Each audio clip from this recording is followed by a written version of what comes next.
Welcome everybody to Brockton High Football. This is Miles Jackson bringing you all the exciting action here at Rocky Marciano Stadium.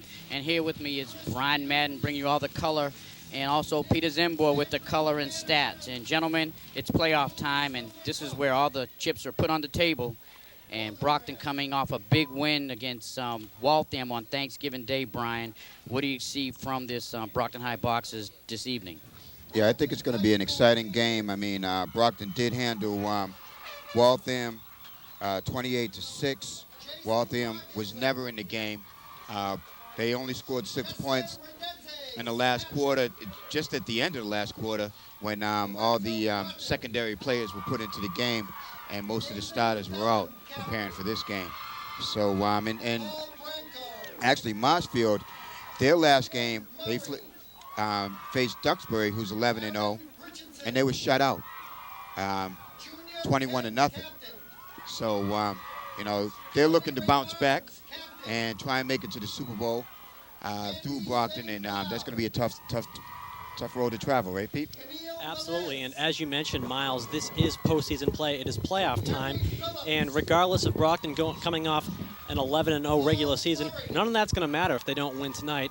And the last encounter between these two teams earlier this season, Brockton won 14-3. As you may remember, that game was pushed back a few days because of bad weather conditions.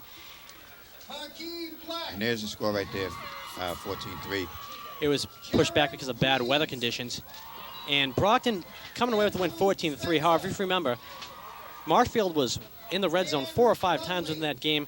Marshfield was definitely threatening, and Brockton still able to put them away. I would say since that game, Brockton has improved greatly mentally, as they were always a physically talented football team. They've improved a lot mentally, and I think they'll bring their A game tonight, and I think that they should blow away Marshfield. Okay, and Coach Colombo's says his defense is the heart and soul of this team, Brian, averaging just giving up 10 points per game for the regular season. Yeah, and yeah, the defense is outstanding, you know, with the leadership of Johnny Ray Barnes, Curtis Ushery, Junior Penn, Nate Thelen. I mean, they have so much defensive weapons, and if I didn't mention your name, that doesn't mean that you're not a crucial cog in the link. But the overall record is 3-3, and whereas this is for the Super Bowl and for bragging rights, because this is the last game we'll be facing Marshfield, because they're going to the Atlantic League, and they'll be in a different league with Old Colony League, and they're going to be in a different league with 10 teams. So this will be the last game that we play against them, and Taunton is going to be taking the Pinkerton slot, and Pinkerton will be moving up to the Marshfield slot in late October. And notice from that graphic on your screen right now, Bridgewater ran him with the overall better record with 10-1. However, not the best overall of the conference record, and that's what brings Marshfield here to Brockton today in this playoff game against the Boxers. Yeah, now, Peter, you was at that Marshfield game when they won 14-3, and Marshfield took the ball into the Brockton red zone 4 times and only could come out of there with 3 points. Again, the defense is the name of the game here with Peter Colombo. Yeah, Brockton's defense definitely gets it done when need be. And there's the Big Three conference. Brockton 2-0 again in the league, and overall 6-0. And Durfee 1-1. New Bedford 0-2. So you know, Brockton has been dominating all year long. They've had some very close games that could have gone either way. But Brockton always plays just well enough to win when it's a close game. So we're getting ready for the kickoff. Brockton will receive the ball first. They'll be starting from the left end zone. Heading down to the right. Brockton's in their home black jerseys and maroon red pants. Brockton coming in here at 11-0. Brockton's been 11-0, undefeated for the regular season 2 other times. That was in 1924 and 1932. It's been a long time. Yes, it has. And again, somewhere down the line, they cut the season short to about 9-10 games, and they just started playing 11 games within the last 10 years. And again, Brockton's entering the postseason play for the 4th straight time. Yeah, and they're the Super Bowl opponents from last year. Everett just lost about 45 minutes ago. They lost to Xaverian. So the winner of today's contest will face Xaverian on Saturday. And that was an exciting game. Actually, there was some controversy. There's a kickoff graphic. Brockton returns 19 yards, 341, average 17.9, and 1 return for a touchdown. I believe that was by Corey Brown. So here we go with the start of the playoffs, taken at about the 17-yard line by James Brown. And he's tackled there inside the 25-yard line for the beginning of this ball game. This is Brockton Community Sports, bringing you the best in MIAA playoff action. Number 1 Brockton going up against 6-3-1, ranked number 8 Marshfield High. And Brian, you're talking about some of the controversy in the game prior to this, that game between Xaverian and Everett. As we know now, the winner of this game will be going on to play Xaverian in the Super Bowl. However, that game did not end without controversy. We'll talk about that a little bit momentarily right after this play. So Jesse Resende is leading the troops here, a senior. He's had a fine year, got an I formation in the backfield. Hands it off to his running back. No, play action fake. He's going long for all the marbles.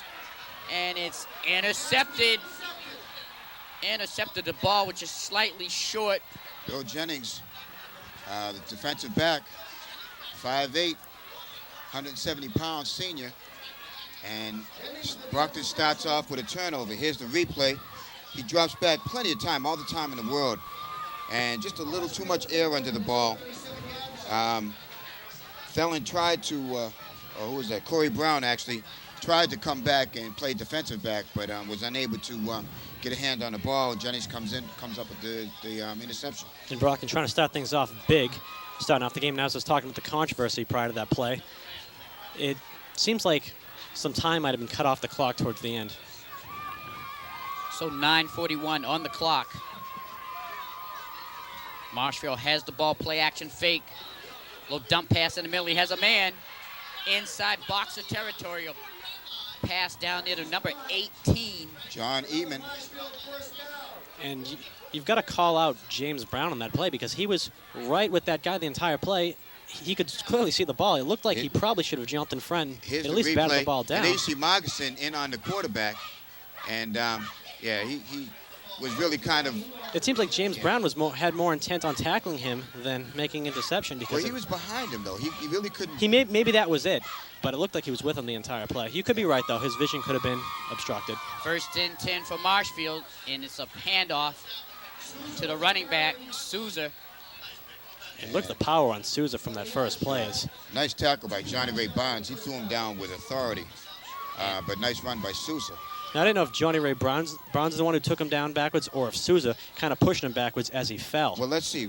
Right here, you're going to see Johnny Ray grab him right here. Oh, no, actually, it's Stellan.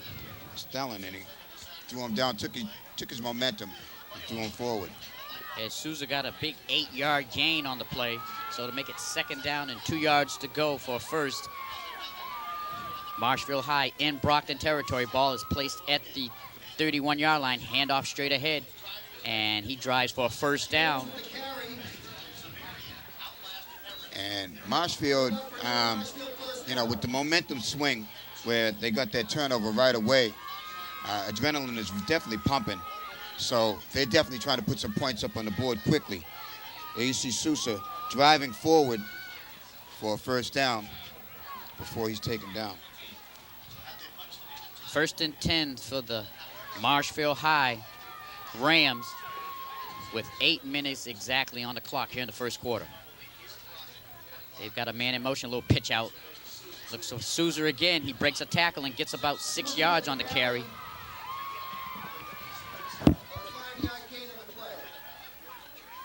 And they're sticking to the running game at this point. Sousa's picking up big chunks of yards consistently on this drive. There's the replay. Little option out and taken down by James Brown. So it's second down and about 4 yards to go. Marshfield High in tight on the formation with a man in motion. Again, pitch out to the left to Souza. And he tries to get around to the outside. He's taken down nicely by Corey Brown. Nice tackle by Corey. It's a nice block there by, who was that, Dave Murray. Right there, you saw the block, and you see Corey Brown make the tackle. And as we mentioned, Marshfield made 4 trips to the red zone in their last encounter with Brockton, and all they could come up with was a field goal. They make their first trip to the red zone tonight. We'll see how they come out here. Yeah, there was a number of turnovers in the red zone, 2 or 3, and Brockton capitalized at least on one of those and turned it over for some points. 3rd down and 1 for the Marshfield Rams, and they get a first down and more. Jennings with the carry.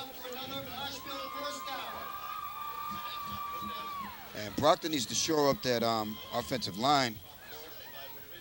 Stop allowing Marshfield to just move them back, allowing the running back to get big yards. Here you see it right here. See Brockton push back again. Marshfield well downfield before Souza's touched by anybody, or Jennings rather. Yeah, I'm sure there's a few butterflies still in the defensive stomachs. And I'm sure they'll work them out as time goes on. But we've got a 1st and 10. Marshfield Rams threatening in the pocket. Gets a pass open. out there and is right through the hands of number 18. John Eamon, I mean, he was wide open all alone. And there's no excuse for that. Perhaps he sensed James Brown, who was right behind him, and he didn't want to feel the full impact of that hit. Exactly. Yeah, you're going to get hit anyway, so you might as well catch it. And here you see the replay. You can see the ball just go right through his hands. There's no reason. It wasn't too high. It was a high pass, but it was definitely in his reach. He should have come down with that ball. 2nd and 10 for the Rams of Marshfield. They've got 2 wide receivers to the left of your screen. And they hand it off to number 5. Cuts back inside and gets some yardage, but it's taken down inside the 10-yard line. And a couple missed tackles there. Johnny Ray Bonds and Curtis Ushery missed the tackle. And Souza's able to get close to a first down again. Just about a yard short. 3 yards? Yeah, it's called 3rd and 3. Yeah. So the Rams in the Brockton red zone. Threatening here early on in the first quarter, about 5 minutes, 10 seconds left. Straight ahead, still on his feet, but taken down just before the goal line. First down. Yep, and it gives the Marshfield Rams a 1st and goal. And he's going to have 4 opportunities just to punch this in right here. And I would think that if you're Marshfield, you want to come away with more than a field goal on this one. Yeah, definitely. With Brockton's offense, you definitely don't want to, start the game off with a drive like that. Just come away with 3 points.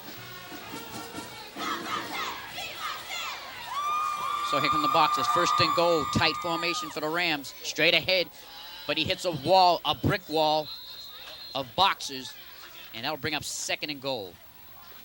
And not only did he hit a brick wall, but they ripped off his helmet as well. Yes, they did. You can see there.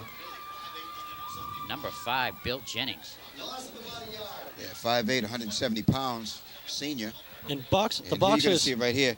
And there you see the boxers. This is what boxers need to do. They need to get in that backfield quickly and stop the onslaught of the Rams. Just running wild all over Brockton. Tight formation, 2nd and goal. Handoff straight ahead again to, I'm not sure who it was, Souza or Jennings. But he's close to the goal line. Or Jennings, rather, I'm sorry.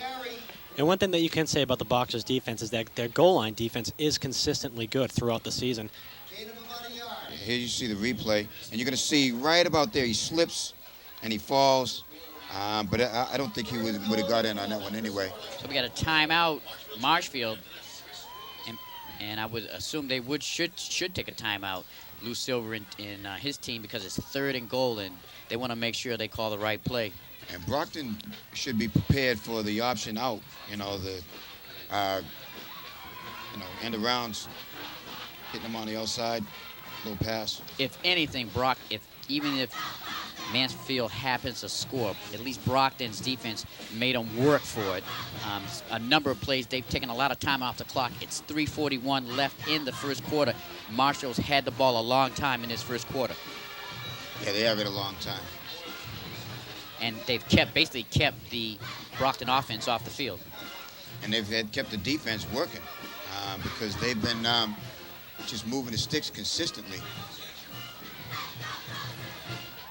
I don't know if you would question the play call in the first play of the game. You can understand the logic behind it. They really wanted to throw a big punch opening the game. However, kind of backfired for Brockton with that interception. Yeah, nothing wrong with that play calling right at the beginning. Like you said, Peter, they want to maybe sting Marshfield real quickly. Unfortunately, with the pass just a little bit short, and I'm sure they'll bounce back just fine as the game goes on. The other thing is, traditionally, Brockton is more of a running team than a passing team, but like we said, they wanted to go out and make the big play.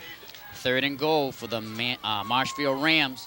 Hand off, play fake. They're looking for somebody. Nope, they've got to push it outside, and he gets just to the corner for a touchdown, Marshfield. That's what I was talking about. And that was outside. Great play calling because it fooled me. I thought it was a play option. And he was going to pass the ball, but they handed off right there to number 5, Bill Jennings, the senior, who had an interception earlier. And as we begin the game, Brockton comes out on offense, throws an interception on the first play of the game. Marshfield gets the ball, drives it downfield for a touchdown. Now, they have this weird formation that they for field goals. Very interesting. I've seen teams do that before to throw other teams off. Here's the snap, kick is up, Almost and blocked. the kick is good. So Marshfield Rams draw first blood here in the playoffs, 7-0 at 3:34 in the first quarter. And Corey Brown almost got a fingertip on that.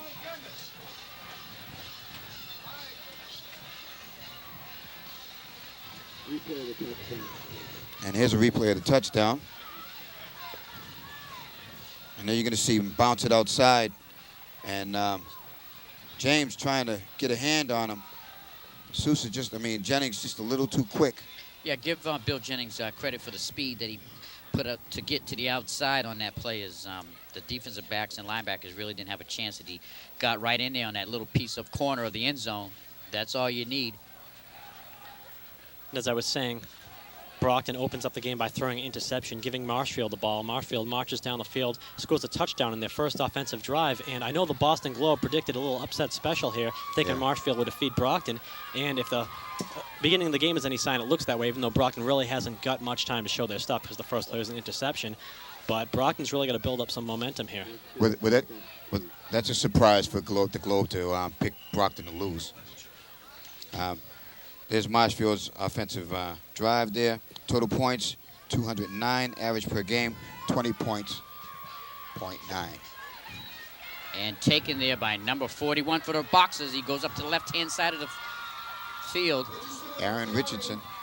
Nice carry by Aaron Richardson. And nice field position for Brockton, starting at about the 35-yard line.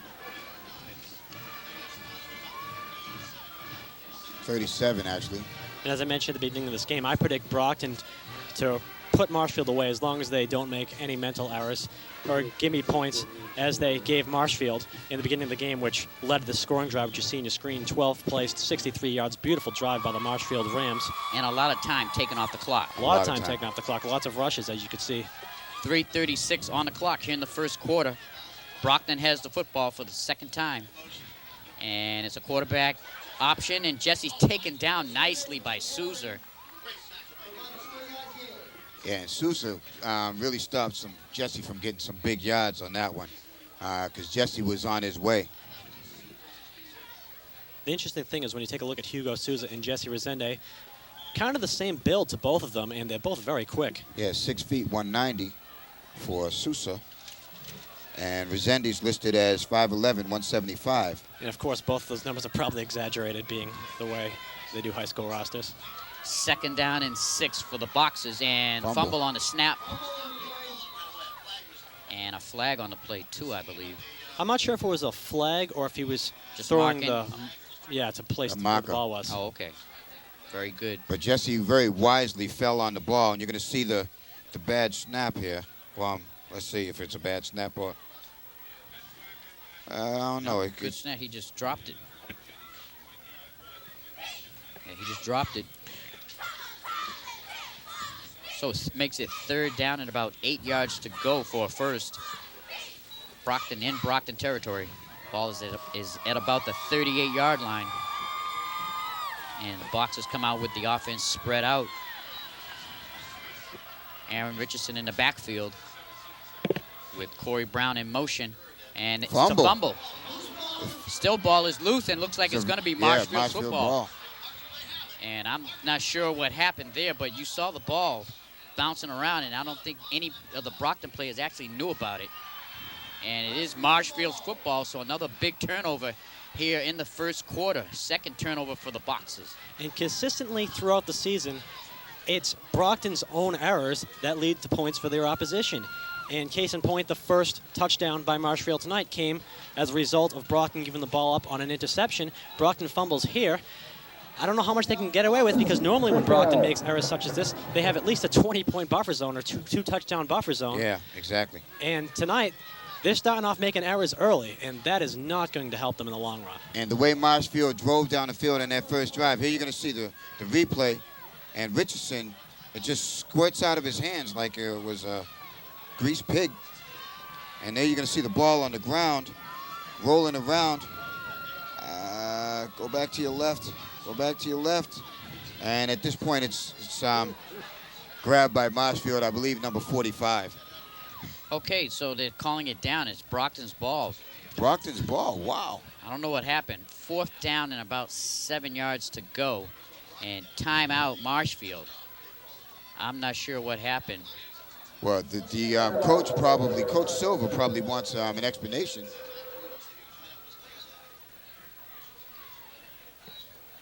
So maybe, I'm not sure what happened, but maybe Brockton player fell on it. But anyway, it's Brockton's ball. Luckily, 4th down in a punting situation for the Boxers. Jesse Resende will go back and punt the football for Brockton. And as we're perplexed, at least we're not alone. Other members of the press are perplexed by that call as well. So. Oh, no. And nice punt after recovery there, and fair catch. So nice job by Jesse to keep his composure and kick that football down deep into Ram territory. Ball is placed at the 29-yard line of Marshfield. Yeah, because Jesse definitely showed a lot of composure. He just doesn't get flustered, and that's definitely what you want for your leader on your football team or any team, is the player that's not going to get flustered in adverse situations. But ball was skipped low, and he just took the time to pick it up and calmly get it off, and he got a great kick. Pushed Marshfield all the way back to the 30-yard line. 1st and 10 for the Rams, and they pitch it out to Souza, and he gets 1 or 2. Brings up 2nd down and about 8 for the Rams here with 1 minute, 28 seconds left on the clock here in the first quarter. And that's a 30-yard differential. You know, instead of the ball being Marshfield's ball at the 40-yard line, they're backed up to their 30, which is huge. 30 yards is a lot of yards in this type of game. So 2nd and about 8, let's call it. Ball is placed at the 31-yard line. Marshfield with an early 7-0 lead. Shotgun formation in the backfield. Quarterback drops, looks, and decides to run with the ball. He's got some open field. Gets a 1st down and finally taken out of bounds. He either got the 1st down or he was very close to it. He probably got it, however. Kurt Leona. Taken down by 58 by Canil Velez. And nice coverage by the Brockton defensive back, so he couldn't find anybody open. And you see the way he's carrying that ball.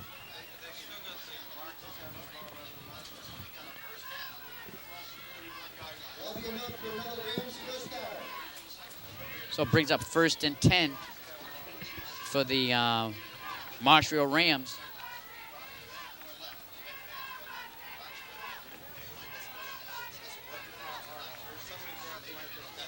as they line up in a tight formation. Quarterback Leona directing his players on the formation. That's his Manning impersonation. And it's a give to Souza. Very clever play there. It was hard to see who got the handoff, but it was Souza with the carry. Yeah, taken down by Velez. But it didn't fool the Brockton defense. No, not at all.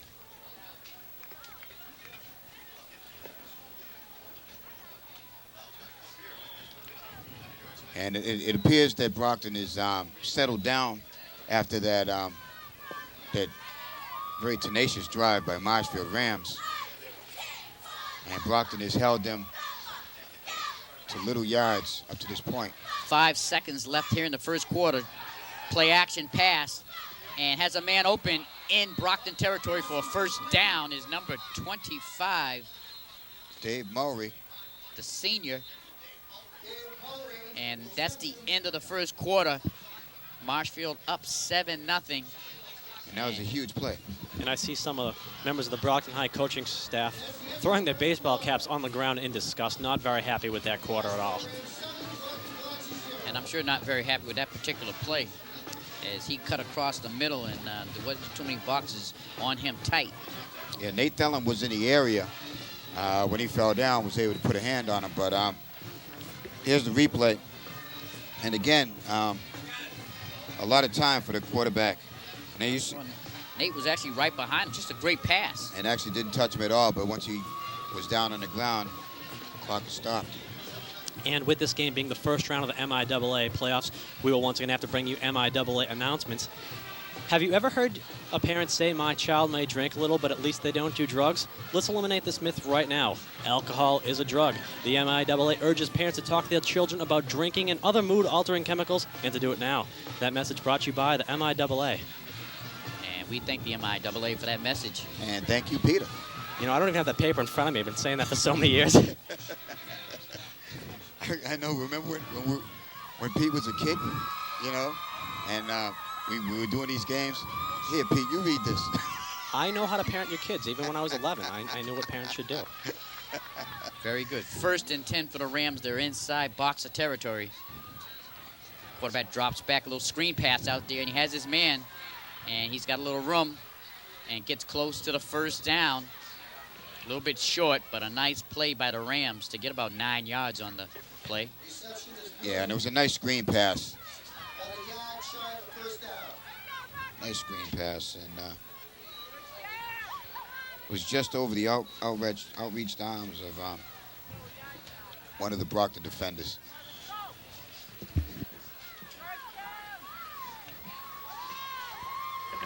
Second and about 2 yards for the Rams. 9:22 on the clock. That's Kurt Leona leading the Rams right at the moment. Calls out the play.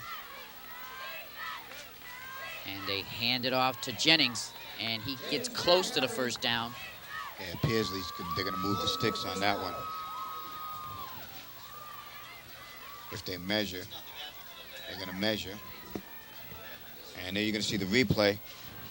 You're going to see him fall out to the 40, actually the 37, so, or 34.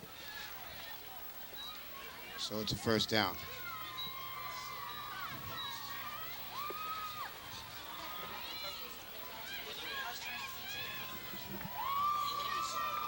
And Brockton needs to stand tall here and try and get a stop, because they don't want to be trying to play catch up.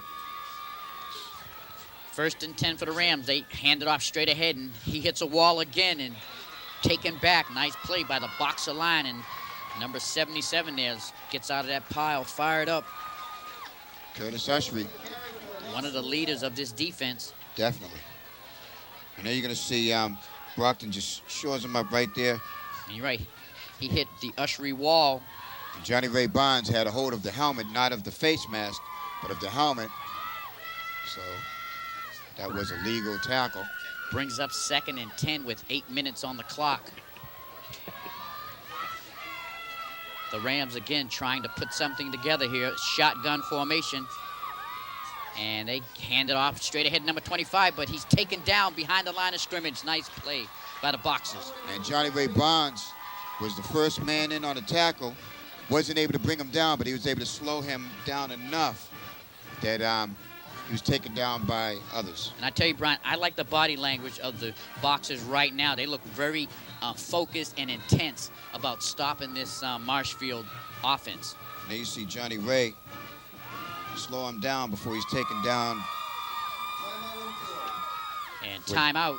Latrell Melton as well as others.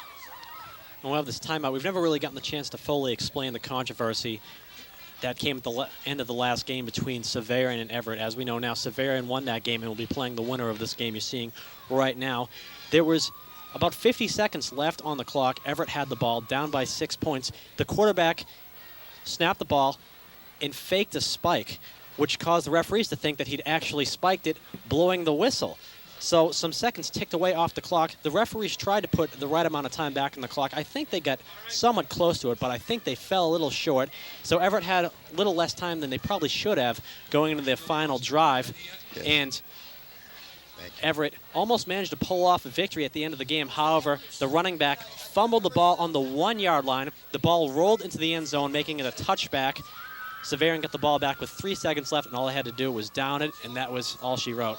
Actually, that wasn't all she wrote. I believe Everett called timeout with 1 second left. Then they downed it again, and that's all she wrote. Wow. Yeah. So, Severian is going to the Super Bowl.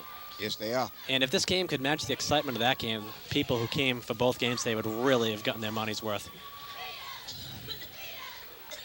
So 7:25 on the clock. It's 3rd down and about 11 for the Marshfield Rams. They come out of the huddle. Big 3rd down for Brockton as they're looking to hold these Rams and get the ball back. Quarterback drops back, looks, fires downfield, has a man, and it's just short. Incomplete. So let's see what Lou Silver and the Rams do. Should be punt. It should be punting here. But that was excellent defense by Mogerson, who was right there, step for step, with the receiver. And here you see it here. Nice pressure by the boxers. And Mogerson actually a little bit short. And fortunate that they didn't throw a flag on that, because it was uncatchable, but it was in the area. And Mogerson did make contact just before the ball hit the ground. They're going for it. So Lou Silver's Rams are going for the 1st down. They are deep in Brockton territory, and the referees blow the whistles. And I believe there's a timeout, Brockton, with 7:08 on the clock.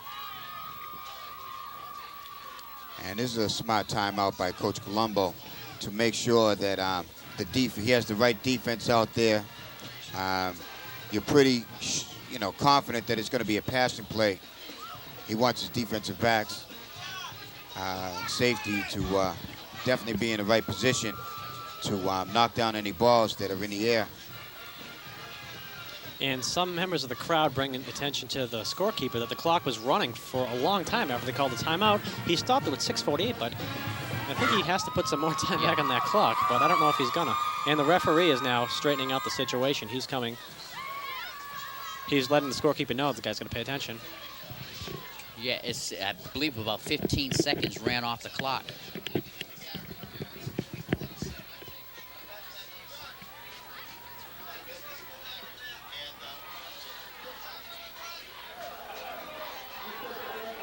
And they will be resetting the clock.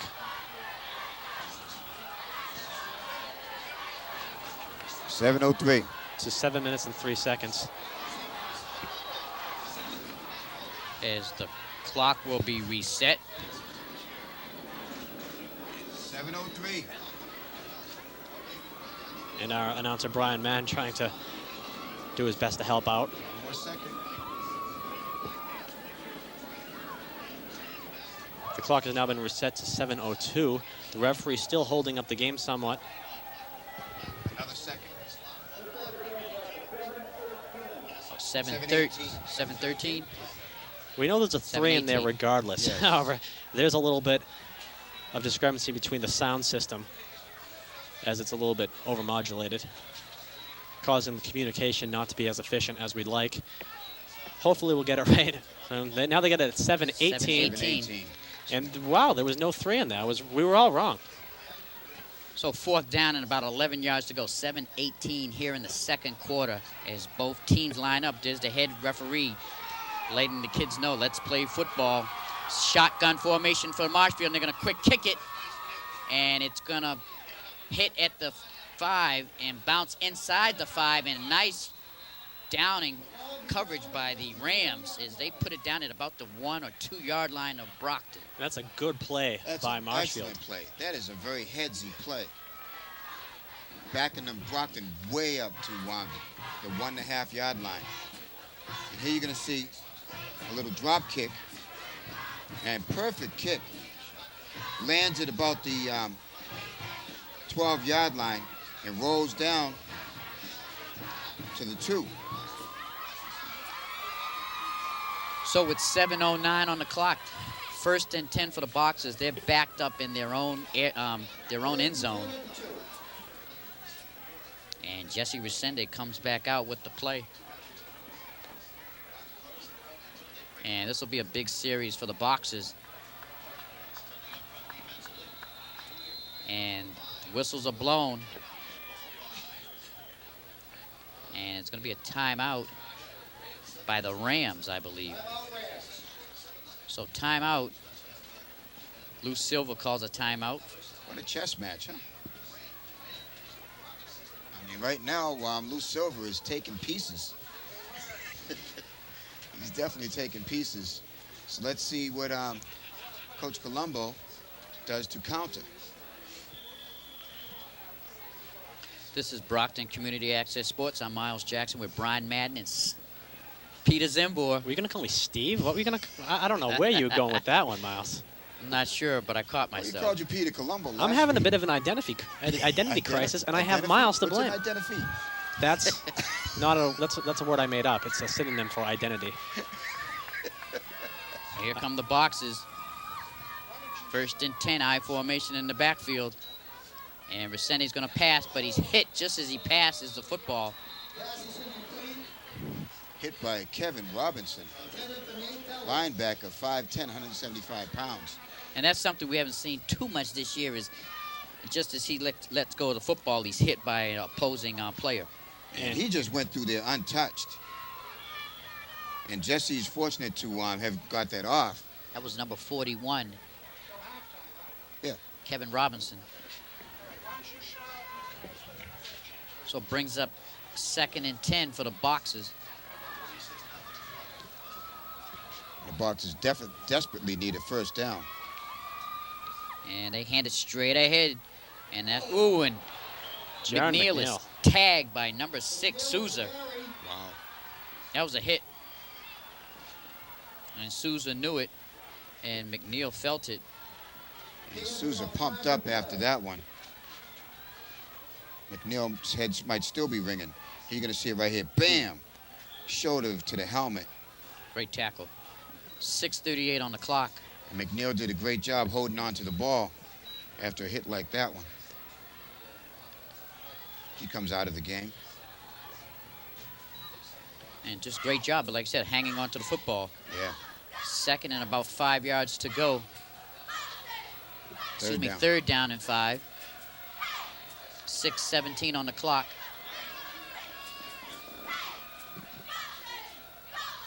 A little flare pass over there to Nate Dellin. Breaks one tackle and brought out of bounds. And flags.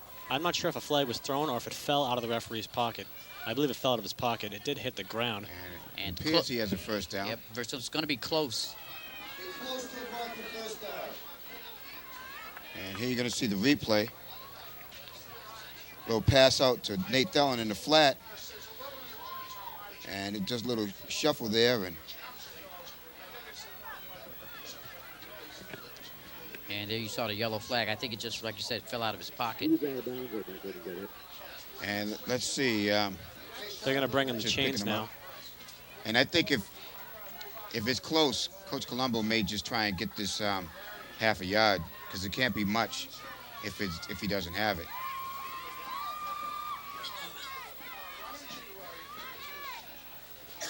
It's real close. So it's going to be a little short. About 10 inches. Yep.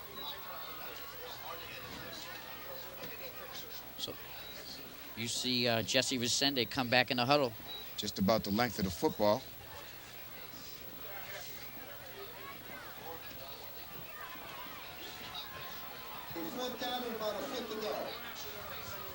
And makes it 4th down and inches.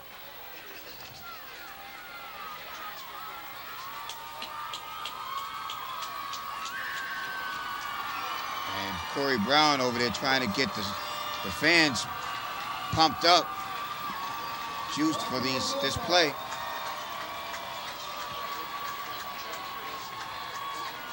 They spread him out wide. And straight ahead. And I'm not sure if he made it. It's going to be close. I think his forward momentum. Forward momentum initially, before he was pushed back, was good enough for the 1st down. It all depends where the referees spot it. And I'm sure they'll come back out and measure it. Here it is on replay. And you're going to see Jesse. Now he Oh, pushes yeah, he forward. definitely He goes pushed forward, yeah. about a yard. Yard, yes.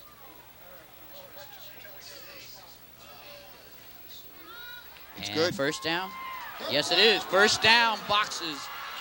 Half the length of the football. So a gutty play by Coach Peter Colombo as his play is executed perfectly. And a great job by the offensive line. And depending on what they do now, after getting that 1st down, this could be the key play of the game. 5:47 on the clock here in the 2nd quarter. Brockton has 2 wideouts there to the left of your screen. I formation in the backfield. Resende hands it off to McNeil. Tries to go to the outside. Cuts back, but he slips. And a gain of a few. And he turned in the corner, like you said, he slipped and fell on by Jerry Freed.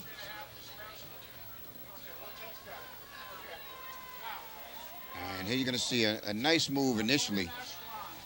Jugs around there, breaks to, and Just lost his footing. just lost his footing. So 2nd and 8, 5:06 on the clock. And it's draw play to McNeil. And he gets to about the 15, a gain of about a half yard. So that'll bring up 3rd down and about a long 7. With 4:46 on the clock. 3rd down and 7. And give Marshfield credit, they're holding their own here against this potent Brockton offense. Yes, they are. But think of the difference that they're going to feel when the ball is given from McNeil, the difference between McNeil and Junior Penn, when Junior Penn hits that hole.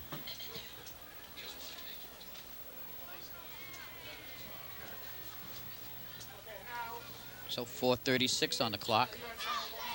Yeah, McNeil 5'9", 170 pounds, and Junior Penn 6'1", 230.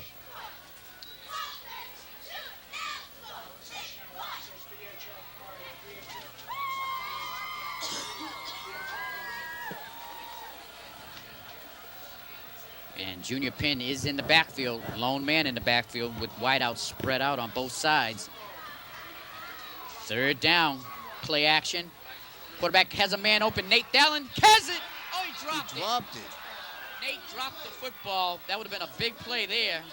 Unfortunately, oh boy.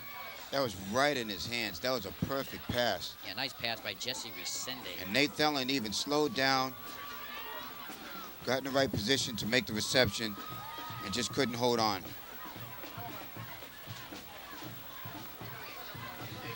So Brockton will have to punt the football with 4:28 on the clock here in the 2nd quarter.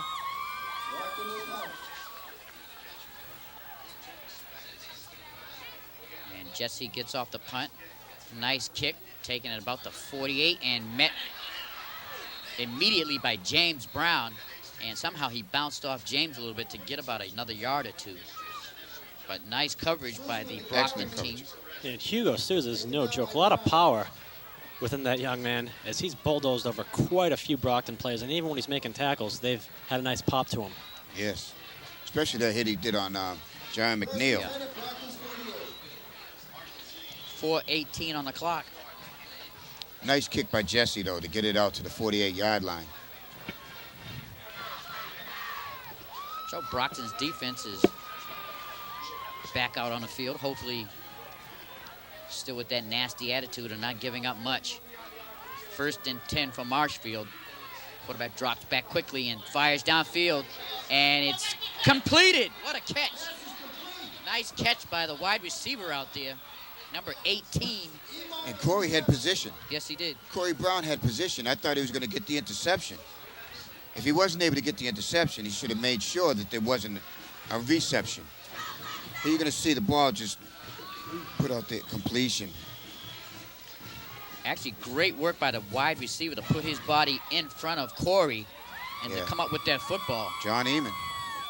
Great effort by the wide receiver to use his body on that particular play with 3:56 and running on the clock here in the 2nd quarter.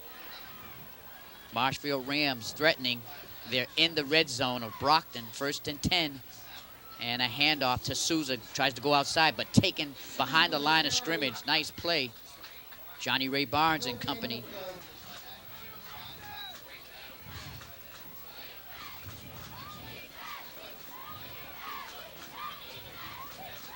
So Brockton defense with another gut check situation. And there you're going to see Sousa trying to follow behind his blockers, but running so tentatively, he's able to be tackled from behind by Johnny Ray Barnes. So 2nd and about 10. Let's call it 2nd and 11. Ball is placed at the 15. The Rams got to get inside the 5-yard line for a first. Leon drops back and sacked. Sacked by number 58. Canelo Velez. And that was huge. That was a big-time sack. Moves them out of field goal range. Yes. And backs them up. Here you're going to see Canelo Velez power his way through.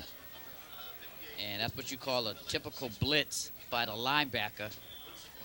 Yeah, he grabbed up Kurt Leone and threw him back about another 3 yards. So big play there. Makes it 3rd down and a long 20 for first. 2:15 on the clock. Marshfield taken out of the red zone by Brockton's defense. Leon drops back, fires in the middle, and intercepted. Nate Dellin takes it down to the 30, 40, still going, 50, still on his feet, 30, 20, still on his feet, folks. Cuts across the field. He's going to go in for a score. Touchdown. Brockton Boxers with an electrifying interception from about a 75-yard interception, 80-yard interception return. Nate Dellin makes it up for that earlier pass. Yes, if there was any way for Nate Dellin to redeem himself from that drop pass earlier, that would have led to a first down. It was that play right there. Here's the replay. You see Leone drop back, and he's been throwing to his left side all game long. Nate Dellin peeped out the situation, cut across, grabbed it, and then he's following his blockers. Excellent blockers. Look at his blockers. Just leading the way, pushing players out of the way. He cuts across the field, has too much speed, and runs it in for a touchdown. What an outstanding turn of events. And an outstanding play all around by the Brockton Boxers. He had numerous blockers. And not only that, and every block was a legal block. There were no blocks in the back, no blocks away from the ball. Good point, because how often do you have a big play like that and it gets called back by a penalty? Yes, quite often. And usually when that happens, whoever's the foul infraction is committed against is nowhere near the ball, so they wouldn't even be in on the tackle. And for some reason, there was a flag on the play. It looks like maybe there was a flag. Unsportsmanlike conduct. That was a 15-yarder, so the ball is placed at the 25-yard line. Perhaps some excessive celebration. Paul Branco puts it up, and it's good. Good. Paul Branco. A 35-yard field goal by, point after by Paul Branco. And look at that. I mean, how consistent How much heart does that kid have? And leg. What an outstanding leg, and it just shows you that, he's not apprehensive, not nervous about being pushed back 15 yards. It's just going to the store for him. Yeah, Paul Branco's the type of individual. He has ice running through his blood, through his veins. And here we're going to see the touchdown one more time. And you're going to see the quarterback drop back, and Nate Thelen just cuts across, grabs it. Steps right in front of him. And speeds past a number of players. Almost tripped up there. 85, throws an outstanding block on 53 right there. And he cuts across the field, and that was it. Jerome Edwards really was a key factor in them getting 6 points on that play right there. Yeah, that was a combination of determination by Nate Thelen to bring that ball all the way back into the end zone, and also the mental determination of his blockers to make the right blocks and put that man into the end zone. Yeah, and the defensive line really stood tall because those were defensive linemen running downfield, making blocks. So 7-7 tie with 1:45 on the clock. A beautiful kickoff into the end zone. He takes it, and he's going to return it. Jennings has an opening, cuts right up the middle, and finally taken down by Marginson in number 30 for Brockton. Johnny Morrissey. And Marginson really stood tall on that one because had he got past Marginson and Morrissey, he'd still be running. Just as he broke through there, everybody on the Brockton side kind of held their breath. And like you said, Marginson and the other gentleman there came to the rescue and stopped him at the 35-yard line. Yeah, but I'm looking at the demeanor in the stands compared to the Xaverian crowd that was here. If we are able to get to the Super Bowl, the Brockton faithful really need to get demonstrative. They need to get loud. They need to pump up their players because Xaverian never shut up. 1st and 10 for the Rams. Quarterback drops back in his pocket, throws long, deep, and intercepted by James Brown. James Brown gets the interception. Excellent play by James Brown, and I don't exactly know who that pass was intended to, but there was a lot of Boxer players in that area. It was intended for John Eman. He's only throwing to one player. John Eman. So if they cover John Eman and nobody else, they're going to get numerous picks or deflections. A minute 27 left on the clock here before we head into halftime. If Brockton could put another 6 points on the board with a Paul Branco extra point, that would be just huge momentum builder for the Boxers. Yes, it will. And that play where they went for it 4th and inches, it still looms large because it kept the Boxers in control, was able to eat up some more of the clock and move them further upfield before they had to kick. James Brown name comes up big again, as it has this second half of the season. Yeah, and the defensive backs, Corey Brown, Nathan Thelen, and James Brown, in the defensive backfield, they have definitely done their job this season, just contributing tremendously to the Boxers' 11-0 record. And a lot of teams have come into the game against Brockton looking to, especially in the second half, knowing that Corey Brown's on that one side, and they've been kind of going to James Brown's side a little bit more, but there's been no consolation there either. So it's 1st and 10. Ball is placed at the 40-yard line of Brockton. 1 minute, 27 seconds left. A lot of time here in the second quarter for Brockton to put some more points on the board here at the Division I MIAA playoff game. And taking a look at Brockton throughout the years, total of 16 interceptions returned for touchdowns, and I believe 2 of those coming from Corey Brown throughout the season. And James Brown also making numerous interceptions throughout the season as well. Yeah, Thelen got a number of them as well.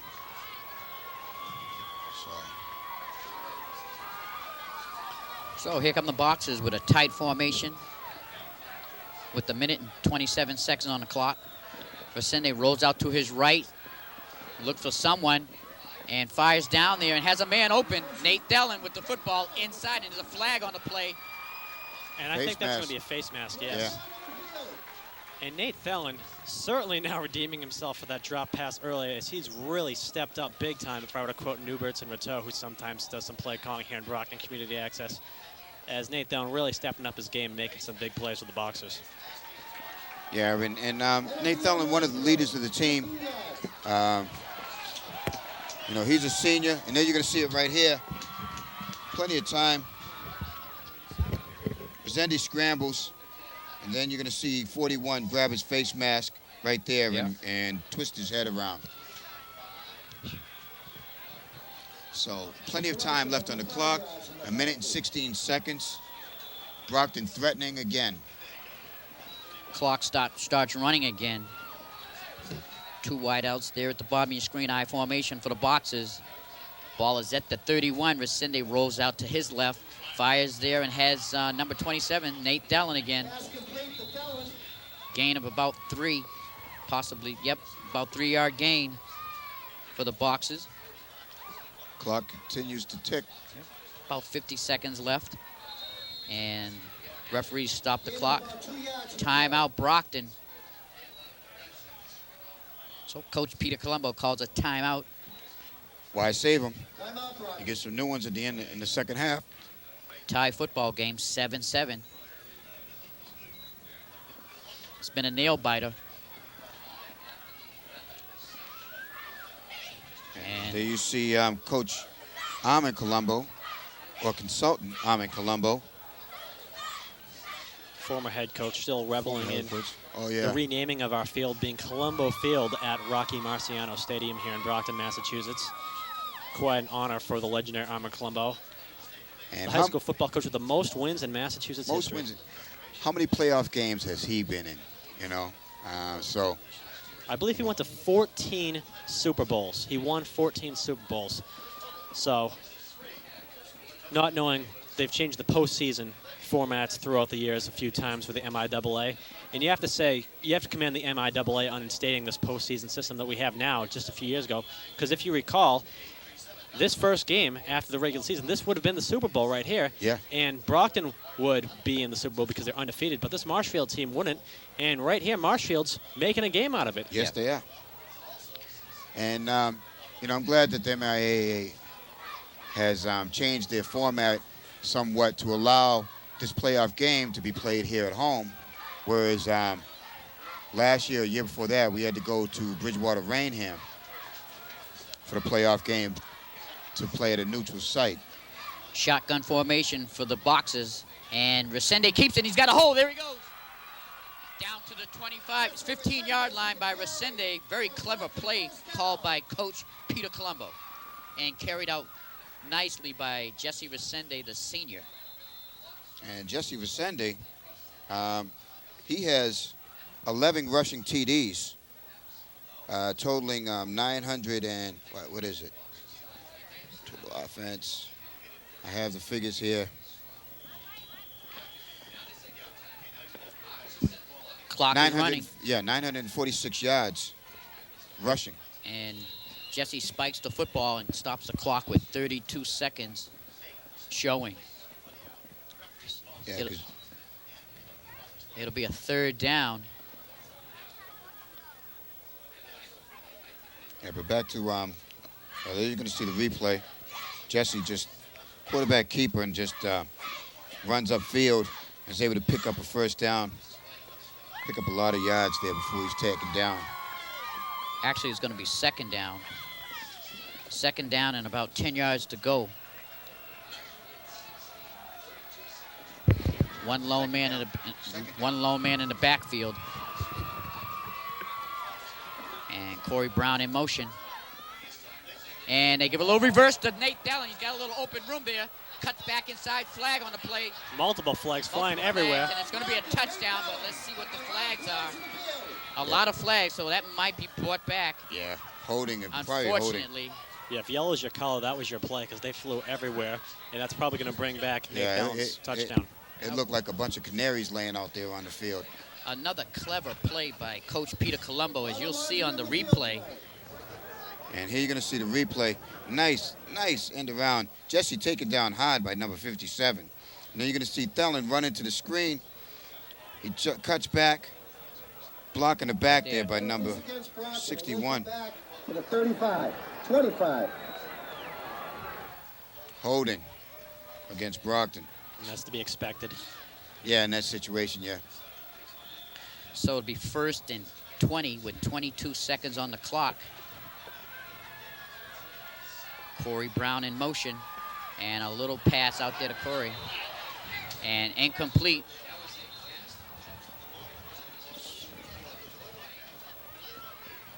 So Brockton will have another chance with 17 seconds left.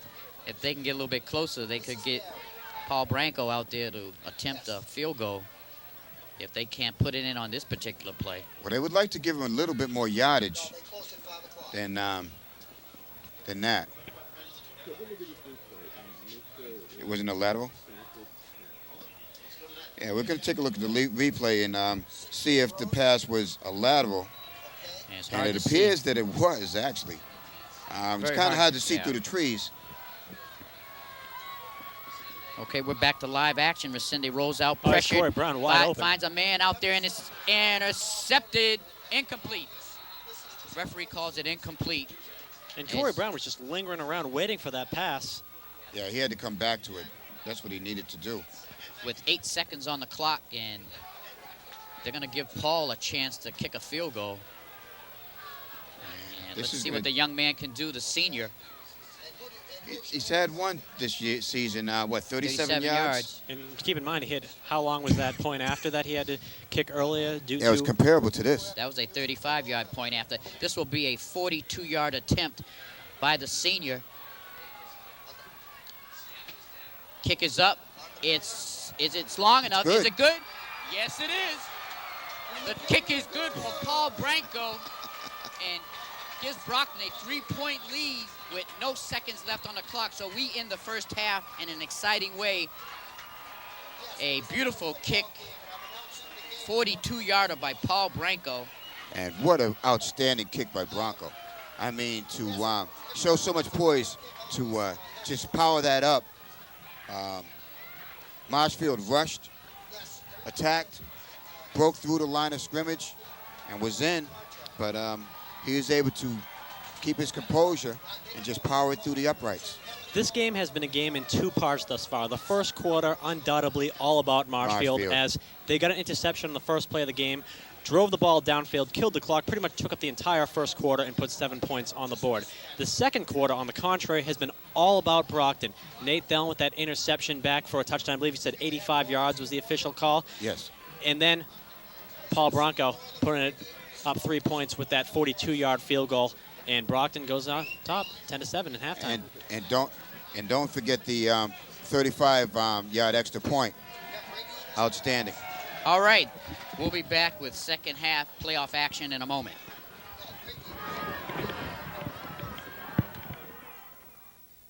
The danger dog will bite your ankle. The danger dog will bite your ear. The danger dog will bite your bottom if you come near. That's the danger dog. Dog.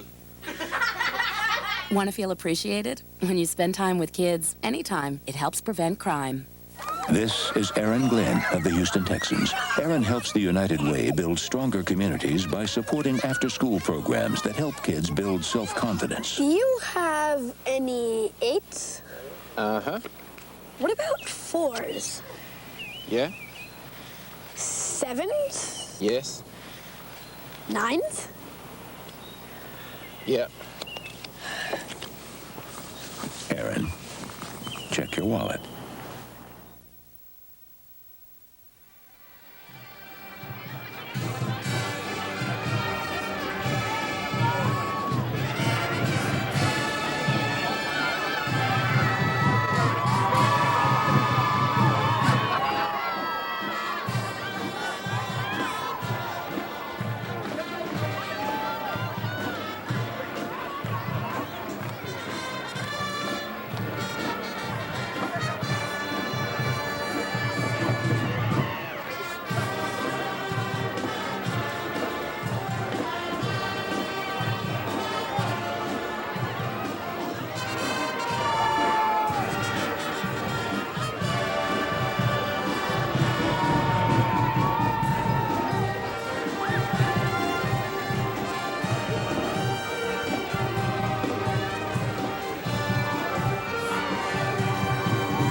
chicken. McGruff here. If a bully is bothering you, play it smart and try to talk it out. Or get away and tell an adult. Well done. For more tips, write for my new free comic activity book. Play it smart and help take a bite out of crime. Hey, Hector, it's Patrick. Through the NFL and the United Way, Patrick Kearney of the Atlanta Falcons makes calls to seniors. I call when he might be a little down. He calls, but it's mostly when he's a little down. Hey, Hector, it's Patrick. Patrick Kearney knows what matters. We talk about everything, even football. He asks me for advice. Hey, Hector, it's Patrick. Hey, Hector, it's Patrick. Hey, Hector, it's Patrick. You don't have to be Patrick Kearney to make a difference in your community. You're going to have to speak up a little bit. I love hearing the smile on his voice. Don't thank me. It's the least I can do. Welcome back, everyone, to the second half of the Division I MIAA football game here at Rocky Marciano Stadium. We've got the Brockton Boxers up 10-7 in a tight football game. And, Brian, it's going to be an interesting second half to see what the outcome, see what happens in the outcome. Yeah, I look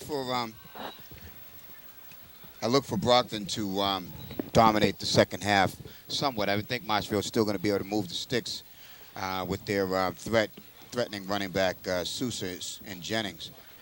But I think Brockton will control the ball a lot more than they did the first half, because as Peter stated so eloquently, it was two parts. The first quarter was the Rams, and the second was Brockton. And I would have to agree with you, Brian, that Brockton's probably going to carry on the momentum from the second quarter into the second half and just wear Marshfield down. They should come away with a W and hopefully move on to the Super Bowl, which will be held here Saturday afternoon. Yeah, and it'll be a tough assignment for Zavarian to come in here, and Zavarian's going to come in here, and they're going to make some noise. If Brockton is able to stand ground and come off victorious, when you fans come out, make some noise for your team. And the key word is if. Yeah. If they can get by this game first, because it has been close so far, even though they do have a 3-point lead at the moment. And I'm not making any assumptions. I think that Brockton will win. And here's the interception. This had to be the play of the game thus far. Big play. Nate Thelen cuts across the middle and grabs it up and then runs. And you're going to see some outstanding block. Look at the lineman up there running downfield, and Curtis Ushry leading the way. Outstanding. Big Curtis Ushry. Big Curtis Ushry. And that was an Captain. 89-yard interception return for a touchdown as Nellen stepped in front of the defender at about the 11-yard line of Brockton. And Curtis Ushry with that 5'10", 265-pound frame was leading the pack. He was, way down at the 10-yard line, pushing players aside. So it shows you the athleticism of the whole team. So Paul Branco will kick off here in the second half. It's a nice high kick taken at about the 11-yard line by Marshfield. And he goes straight up the middle, taken down just over the 25-yard line. And Margeson is an outstanding special team player. I want to just state that right now, because for special teams, Margeson is always around the ball. If he's not in on a tackle, he's nearby. So heads up, thumbs up to Jason Margeson. Number 5 out there for the Boxers. And taking a look right now, Brockton scores actually 10-7, but Brockton has 7 points off of a turnover, as Nate Thelen made that 85-yard interception that we just saw the replay of moments ago. And Marshfield has been, has a little, just under yards rushing with 40 to Brockton's 50, and much more yards passing, 82 to Brockton's 7. Brockton has more than 7 yards passing. But anyway. I think we might be having some more clock issues. Is that the case, or? Well, right now it's showing 9:53 on the clock. Yeah, it was just showing 9:42, so there was some clock issues.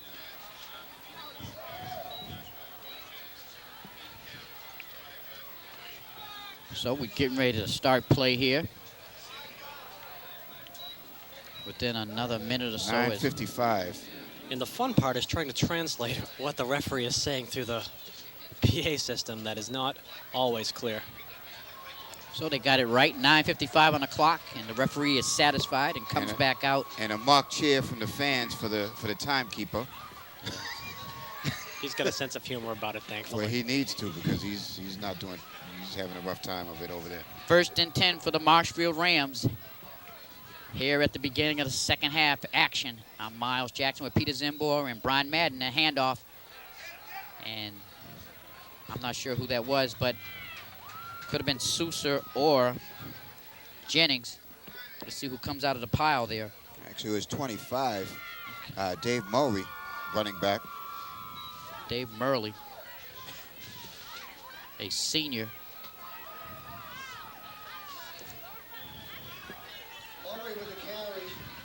So brings up 2nd down and about 8 yards to go, a 2-yard gain for the Rams.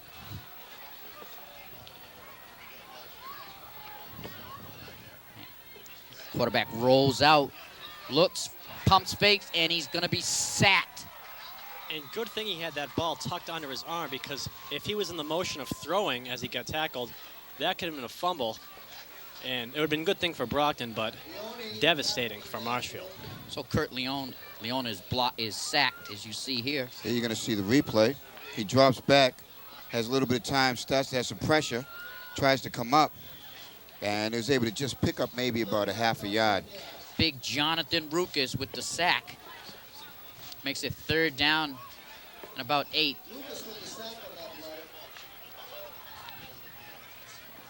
So big 3rd down situation for the Marshfield Rams.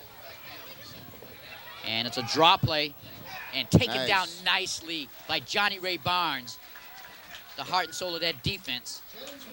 And Johnny Ray Barnes was not fooled on that play, that little draw play.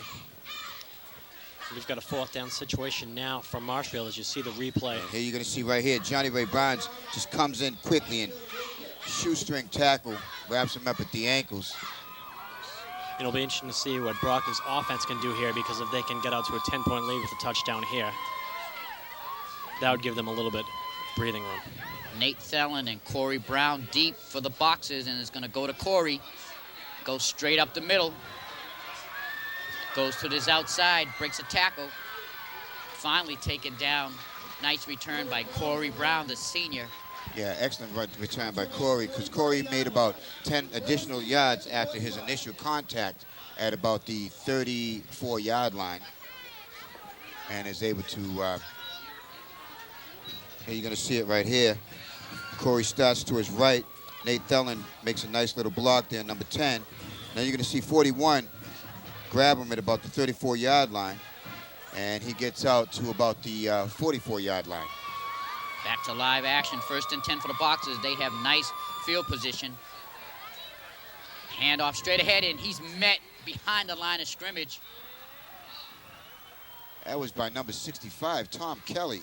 And it'll be interesting to see if we can get a replay of that, if it was Offsides. overpowering of the Marshfield defensive line on Brockton's offensive line, or if he just went in untouched. Well, there you see the end of the replay, where Johnny Ray was just taken down. Actually, it was McNeil on the carry. McNeil on the carry. So 2nd and 11, a loss of 1. 2 wideouts there at the bottom of your screen. That's Thelen and Brown. I formation in the backfield. And it's a draw to McNeil again. He's got a little room. Goes across the side, still going. Gains a 1st down. And a nice carry by McNeil to the outside there. And it appears that Coach Colombo is going to stick with McNeil for the bulk of the carries, preparing him for next season, because nothing prepares you for a new season as much as a playoff game, playoff atmosphere. Yes, indeed. 6:46 on the clock here in the 3rd quarter. Jesse Resende at quarterback. And he's going to keep it. Goes around to the right side, but there's a flag on the play, and he has some room, and he's taken down inside the 30, but there is a flag on the play, possibly holding. Yeah, I'm anticipating some holding being called on Nate Thelen, perhaps, because it looked like while he was blocking his receiver. Offsides defense. So I actually big did see a little play bit of there. motion at the beginning, but I thought he got back in time. Yeah, I saw the motion as well. So big break there for the Boxers. And that's a strange place for the flag to be when the motion was at the line of scrimmage. And I think the flag was thrown well Late, well late. because I believe that Jesse Resende was already making that turn, running while the flag was thrown. So that's definitely a bizarre call. 1st and 10 for the Boxers. They're in Marshfield territory. Jesse rolls out, decides to run with the ball. Can't seem to get anywhere. He's going to be sacked by big number 68. T.J. Ruffy, defensive lineman. And nice play by the Marshfield J.J. Rams. Hensley, I'm sorry. J.J. Hensley, defensive lineman, 6'2", 205. Now you're going to see Jesse sees everybody covered, tries to cut back, and Hensley was having none of that. 2nd down with about 5:40 on the clock here in the 3rd quarter. 2nd and about 17 yards to go for a first.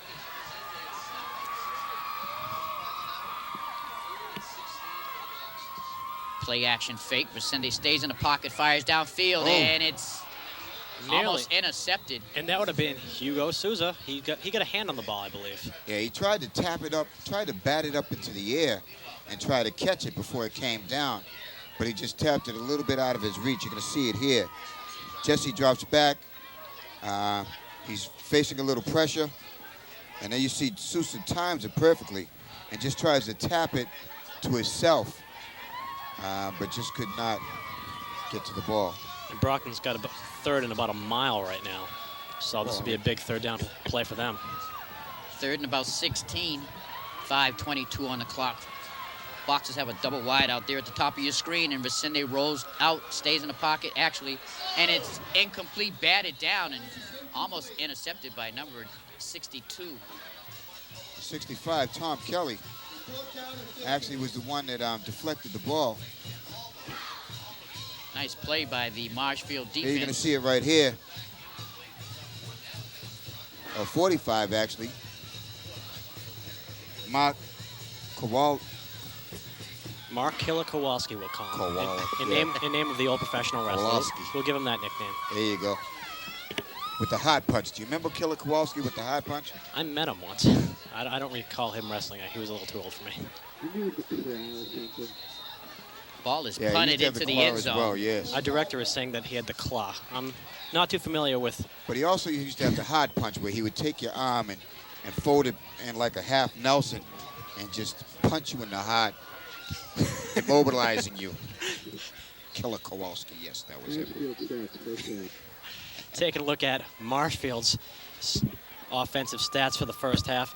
You see that they picked up that touchdown on their first drive, coming off that big interception on the first play of the game. 12 plays for 63 yards, and then from there on out, they couldn't really get anything going, including 2 interceptions by Brockton, one by James Brown, and the other was that 85-yard touchdown run back by Nate Thelen. Ball was placed at the 20-yard line after the punt, which landed in the end zone. Handoff. And he gets to the outside, but finally taken down out of bounds. Number 23 for Marshfield. Corey Brown in on it, makes the tackle, but he's coming up hobbling. Gonzalez with the carry. And he better, no, he's calling for someone to come in.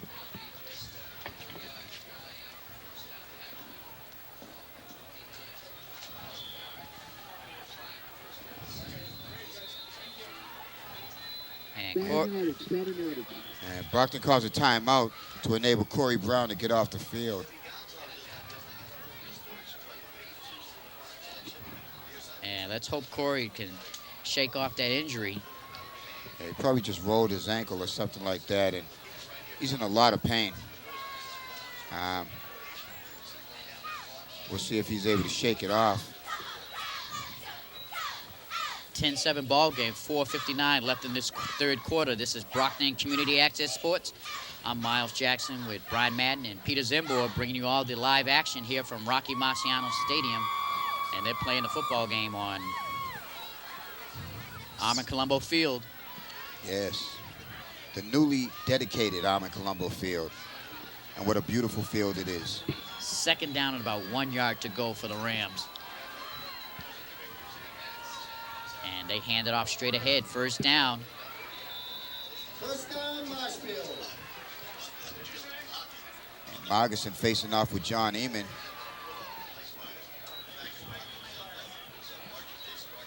Eamon towering over Margerson. Margerson stands in his ground. He sure was. And you see the first down.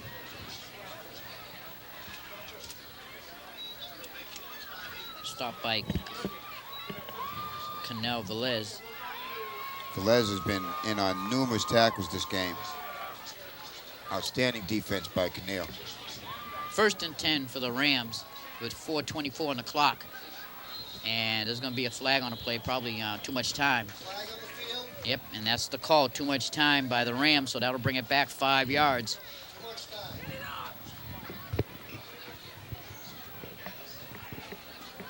A beautiful evening out here at Rocky Marciano Stadium.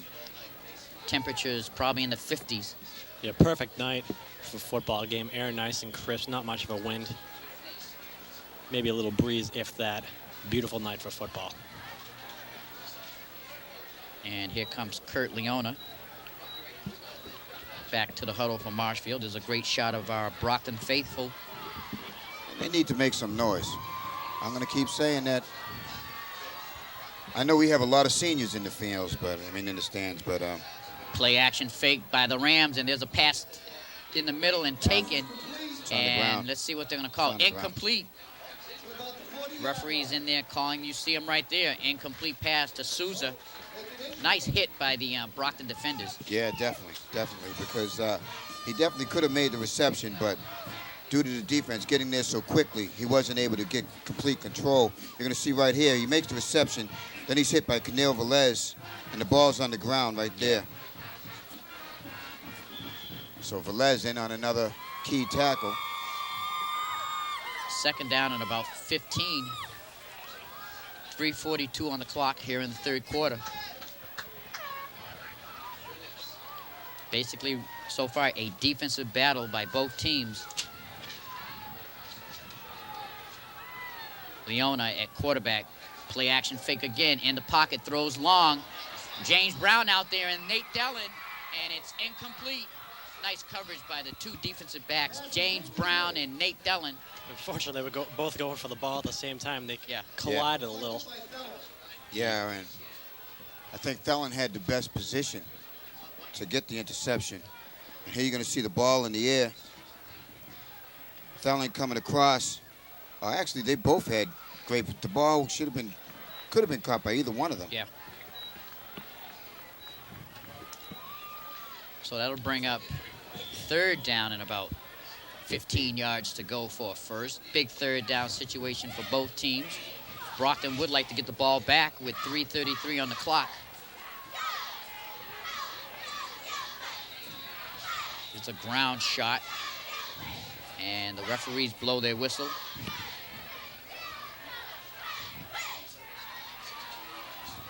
And the head referee runs over to and asks the Brockton players to move back some as they got up a little bit too close to the sidelines. And Brockton's fortunate that all he did was stop the play and back them up a little bit in lieu of calling the whistle, blowing the whistle.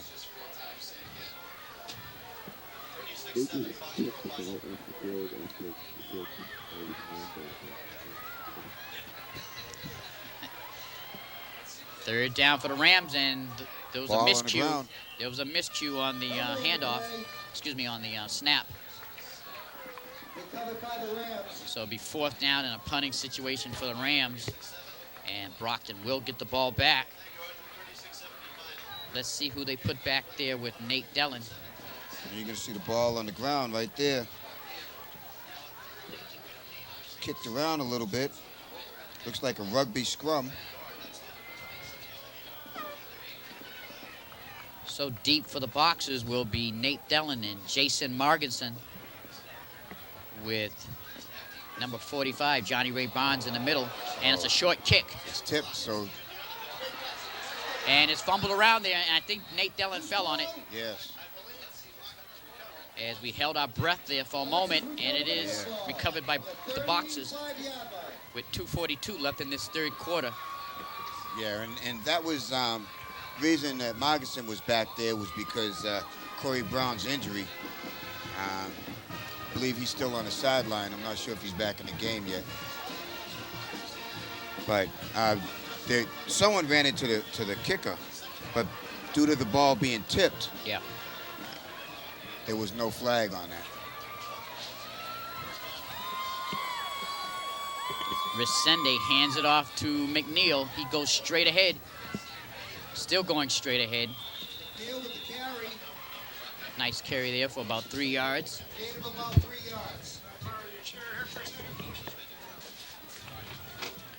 With 2:26 on the clock.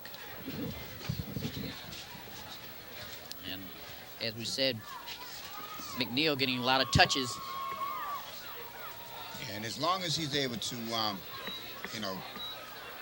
get 10 yards within three carries. Right now they're on the 39-yard line, second down, and 7 to go. As there is a timeout. Well, actually a referee's timeout. Brockton comes back up to the line of scrimmage, and they're ready to go. 2:05 on the clock, double wide out there at the top of your screen. I formation in the backfield. Resende at quarterback, and he gives it to McNeil again, and he's stopped behind the line of scrimmage. As we've got under 2 minutes left in this third quarter, Brockton holding on to a 3-point lead, looking to advance to the Super Bowl for the second straight year. They are the defending Division I champions. 11-0, undefeated this year. Looking to take one more step to the big dance. Clock's running with 1:32. Big third down situation for the Boxers here as they like to continue to control the ball.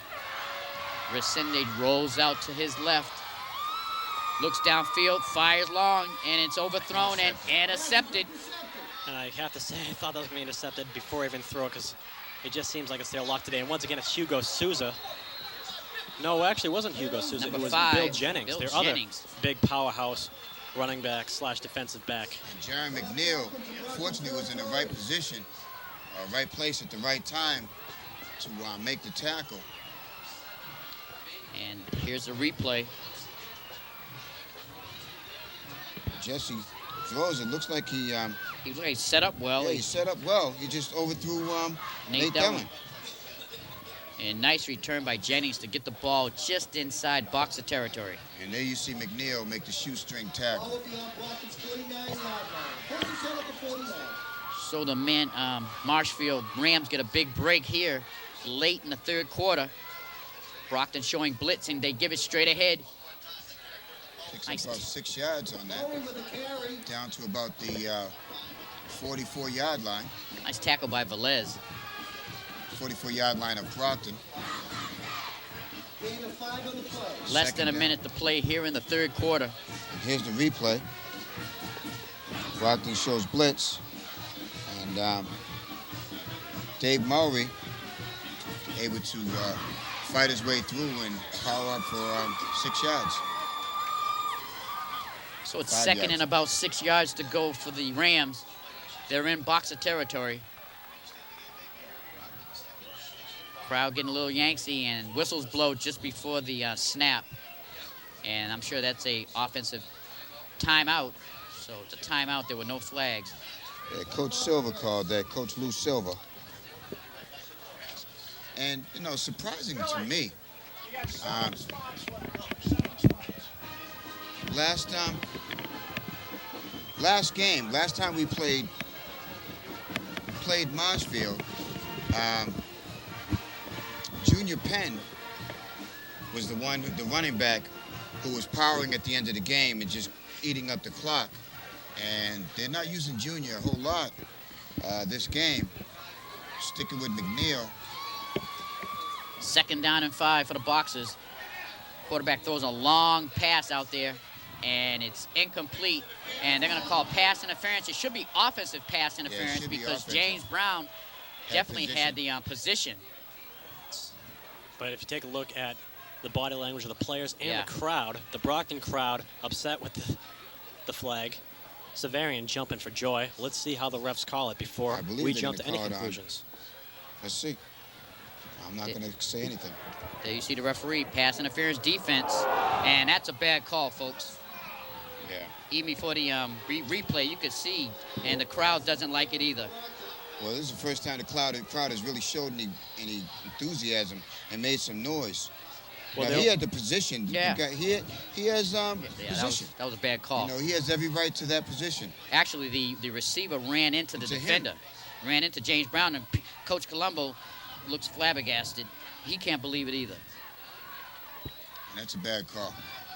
So the Marshfield Rams get a big break. The ball is placed at the Brockton 30, just inside the 30-yard line. 1st and 10 for the Rams with 13 seconds left here in the 3rd quarter. And I'm sure Marshfield knows they got away with one. Yeah. Tight formation for the Rams. Hand it off straight ahead to number 5, Bill Jennings, with the carry. Ruckus on Ruckus made the tackle. John Ruckus. And there's going to be, that's the end of the 3rd quarter with the Boxers up 10-7. So we'll go to the other end of the field. Again, a defensive battle. It's definitely a defensive battle. I mean, 7 points, 7 of our 10 points, Brockton's 10 points from the defense. You know, that interception by Nate Thelen. Offensively, Brockton is threatened, but they just really haven't been able to punch it in to get an offensive touchdown. Unfortunately, one touchdown was called back on the offense for, I believe, holding, where Nate Thelen went in for the score, but it was brought back. Ended up being a Paul Branco 42-yard field goal made good. And Brockton's key asset on the offensive side of things is their rushing game, and they really have yet to get that going as efficiently as they have all season tonight. And taking a look at the Boxers rushing as a whole, but they've not been able to get going tonight. Look at Jesse Resende, leads the team in rushing with over 900 yards. Rather ironic that a quarterback leads the team in rushing. And as we mentioned, as we've mentioned throughout the season, he grew up playing running back through the Brockton Midget Football program and didn't really start handling the field general duties until he got to high school. Give Coach Peter Colombo credit for implementing a run option style offense to cater to Jesse Resende and his style of play. And that's why you get the big yardage on rushing for Mr. Resende. 2nd in, let's call it 7. And there's a fumble, and it's Boxer football. Johnny Ray Barnes falls on the football, and big play there by the big-time defense of Brockton High. And that was the first time the fans really made some noise, sparing on their team. Here it is. And there's the fumble. Play never developed for the Rams. And Johnny Ray Barnes is Johnny on the spot with 9:41 left in this ball game. Brockton up 10-7. They have the football in their own territory at about the 26, 27, that's called the 27-yard line. And this Brockton crowd is waking up. And that's what they need to do. Make some noise. And now we're still having problems with the clock.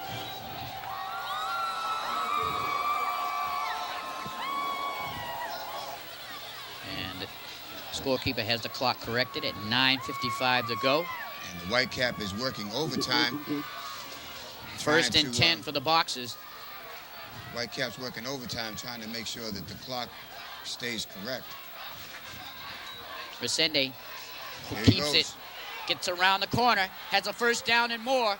Finally run out of bounds at about the 48-yard line. And he was pursued out of bounds by Freed, and Freed ran him out of bounds and ran into enemy territory. And looking at the Boxers passing summary throughout the season, Jesse Resende with a 40.5 percentage of completed passes. Notice he has 9 passing touchdowns on the season. Going back to what I was saying a few moments ago, as it's interesting how much he's rushed throughout the season. He actually has 11 rushing touchdowns on the season, so 2 more rushing touchdowns than he does passing touchdowns. Interesting. 20 touchdowns total, and a total of 1957 yards. 1,957 yards. That's a lot of yards total offense for a quarterback. 1st and 10 for the Boxers. The ball is at the 40, just inside the 45-yard line.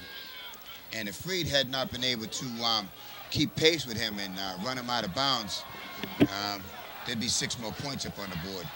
Corey Brown back in the game. You see him at the top of your screen with Nate Dellin, I formation in the backfield. And they hand it off to Marginson, who's in there. And he gets about a yard. Jason Marginson with the carry.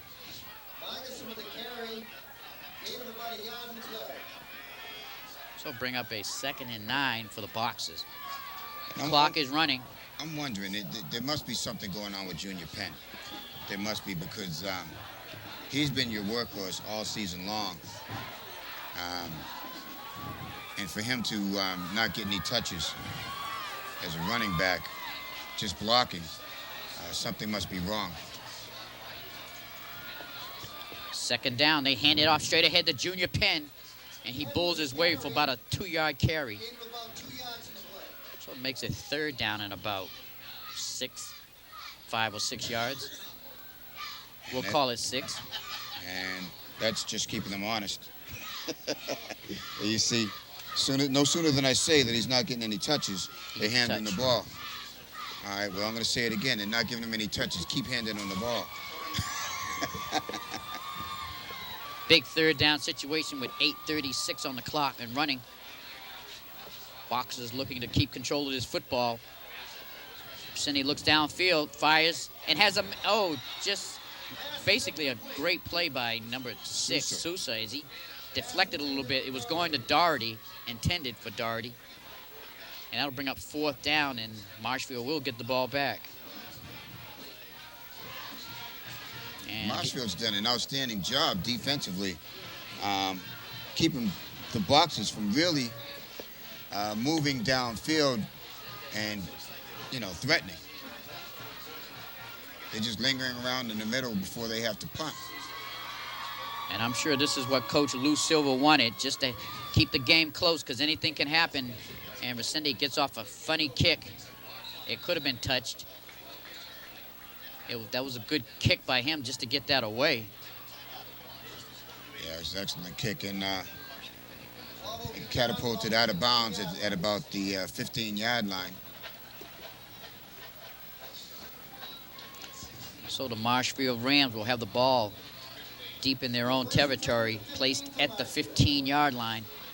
But I will say that Brockton's defense has really done an outstanding job in the second half, minimizing the yardage of Sousa and Jennings. 8:16 on the clock. 1st and 10 for the Rams. They've got a tight formation, and they hand it off to Sousa. That's Jennings. Jennings, and he's taken down.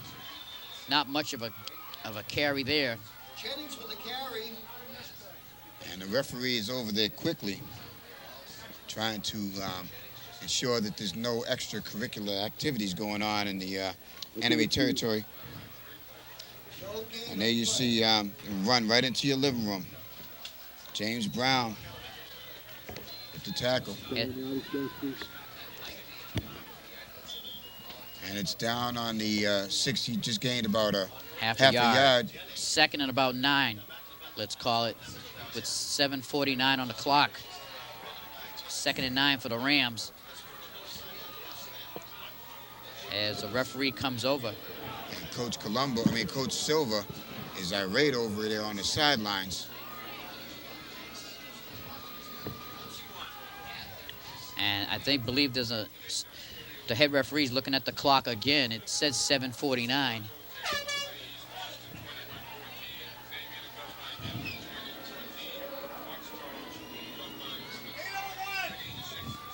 And head referee's telling the scorekeeper, the timekeeper, to put it at 8:01.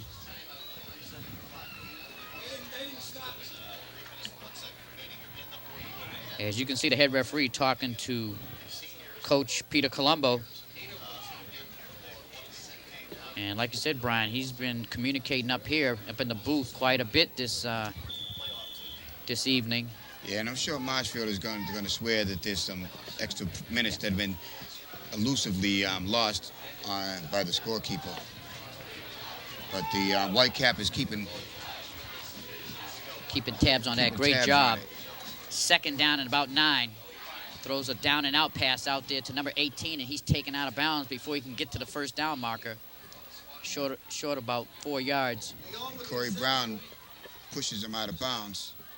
Game about 5 on the play. And here's the replay.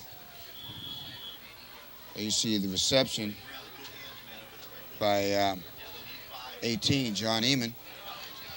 And there you see Margeson in the picture. Very busy, very active today.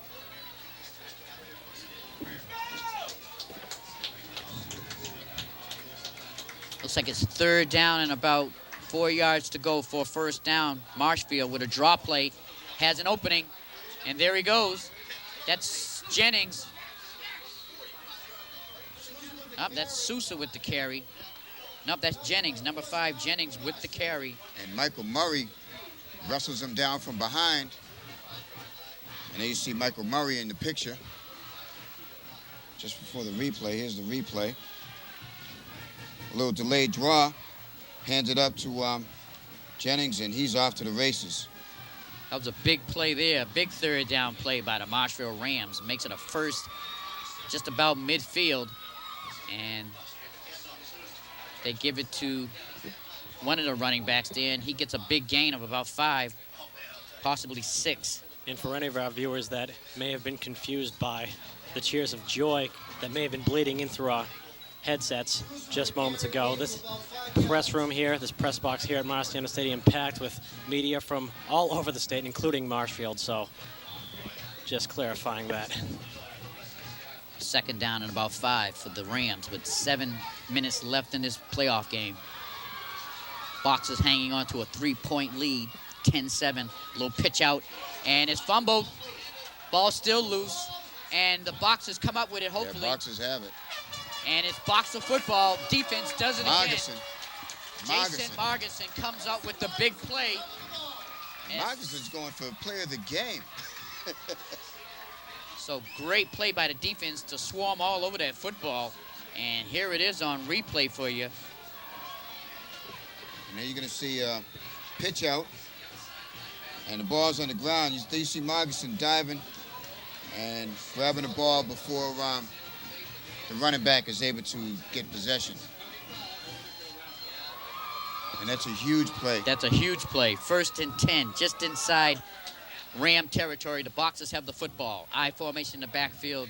Jesse Resende at quarterback. And he keeps it. Tries to go straight ahead, and he does, and he gets about a 3 or 4 yard gain. Makes something out of nothing. Yeah, you got 4 on that. And this drive right here is the Boxers' opportunity to put some points on the board and to take advantage of that fumble. Yeah, because Brockton they don't need 3, they need 7. They need 7 to be up by 10 points, have a comfortable lead. They have, the Rams have not been able to get into the end zone ever since that first drive. Exactly. In the game. So Brockton, but they've been threatening multiple times, so Brockton needs to put some points on the board. 2nd down and 7, a pitch out there to Margeson. Goes to the outside, he breaks free, to the 40, 35.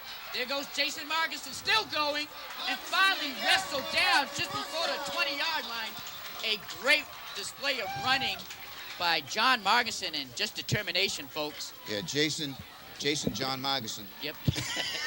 I'm sorry, Jason. But Jason Margeson, outstanding pitch out there. And protecting the ball, He's got the ball on the field side, which is kind of dangerous, but holds on tight, has a nice grip, and is catapulted forward for about an additional 5 or 6 yards. And we're back to live action. Margison again straight ahead. And I think that last play, Brian, I think the Marshfield Rams are a little bit fooled by them giving the ball to someone they haven't really given it to all game, number 5. Yes. Jason Marginson. And they don't know what to expect. And they just gave it to him again, and it's going to be second down at about 5 yards to go. And another key thing is here, Coach Colombo has decided to run the football and run the clock down as much as possible, along with getting down the field for another scoring opportunity. And why not give it to Margison in this opportunity? Because Margison has really stood tall this game. He's been on numerous tackles. Special teams play has been outstanding. And this time, Jason is stopped just as he's got the handoff, so it'll be a loss of maybe a yard with 4:46 on the clock. And there you see Jason again, met at the line of scrimmage, but still able to get a few yards on the carry, or a yard on the carry. Actually brings up a third down and about 7 for the Boxers. Big third down situation for both teams. They give it straight up. Jesse Resende keeps First it. down. Jukes back inside. He gets to go through. Touchdown. Oh, but flag. they throw a flag on the play. And notice right as the That was flag. a late flag. Notice right as the flag is thrown. Well, the flag was thrown before he was in the end zone, so I wouldn't say it was so late. But notice right as the flag was thrown, Corey Brown kind of got up, and his body language said, "Ugh, I did it." Yeah. Yeah. So holding on the offense, and that'll bring that play back. So that's the second touchdown this evening that has been brought back, that Brockton has made. And here you're going to see the replay.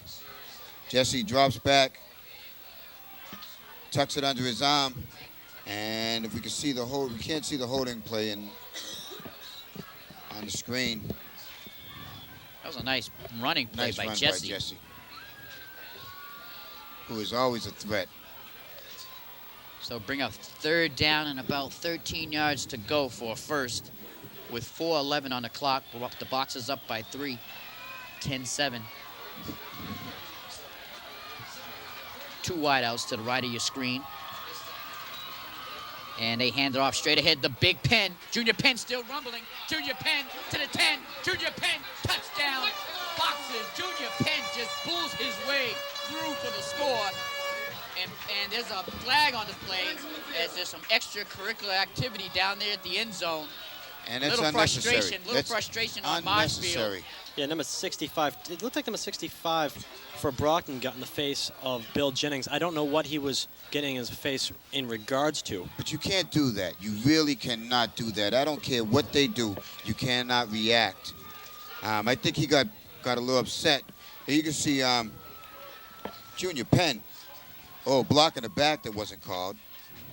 And there you're going to see a late hit. That was really a late hit. He was well into the end zone before he was pushed out of bounds. And taking a photographer out with him. So it was two personal fouls, offsetting penalties. So the play will stand as a touchdown, and Paul Branco's out there to kick the extra point to just about seal this football game. Hopefully, it's still out of time. 4 minutes and 3 seconds left, but the way Brockton's defense has been playing since that first quarter, the chips are on Brockton's side right now. The cards are on their side. It's just all up to Brockton to make the plays. Yeah, and you know, Brockton has not dominated Marshfield as we thought they might. We knew Marshfield was going to play hard, play tough, and try and keep themselves in the game, and they really have. They scored on their first initial drive. Brockton's defense has been able to stand pat and keep them out of the end zone outside of that. But Marshfield came in here and played very well. And if Brockton's fortunate enough to come away with a victory, they're going to have a tough game on Saturday against Xaverian. So Paul Branco will attempt a 25-yard point after.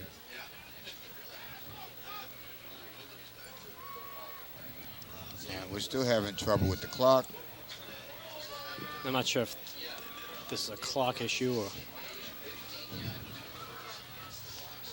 16-7 Brockton with 3:45 on the clock. This is Brockton Community Access Sports. I'm Miles Jackson with Brian Madden and Peter Zembor. And big play for Brockton on that score, because now it makes it two-score game for Marshfield if they want to get back into this. And, you know, with this, if Brockton is able to hold on and come out victorious, they will have the overall record of, okay, they're moving the ball down closer to the end zone for the point after. It's going to be nice to see Paul Bronco at least be able to kick a field goal that's not 30 yards back. And give the referees credit for straightening that out and getting the position of the ball put at the proper spot, which is at the 10-yard line, so it'll be a 20-yard point after. Kick is up, and the kick is good. Yeah, and the reason that they moved it up is because there were double infractions on both sides, so the ball should not have been moved up. Brockton should not have been moved back, so that's why they moved it up to its proper position. So we'll give credit to the referees for huddling up and getting that corrected. With 3:45 on the clock, all of Brockton High fans are standing. They've got the band going, and the cheerleaders got their pom-poms waving, and they can feel that step towards the Super Bowl has gotten a little bit closer with this 17-7 lead. And like I was saying, just for the field goal, Brockton will have an overall record against Marshfield of 4 victories and 3 losses before Marshfield absconds to a different division. And there's a nice shot of the 1991 division championship flag flying, and all the rest of them that are flying up there, including last year's Super Bowl championship. Yeah, 10 in total. And Brockton looking towards putting 11 up there if they're able to come away with a victory on Saturday. If they're able to hold on in this 3 minutes and 45 seconds.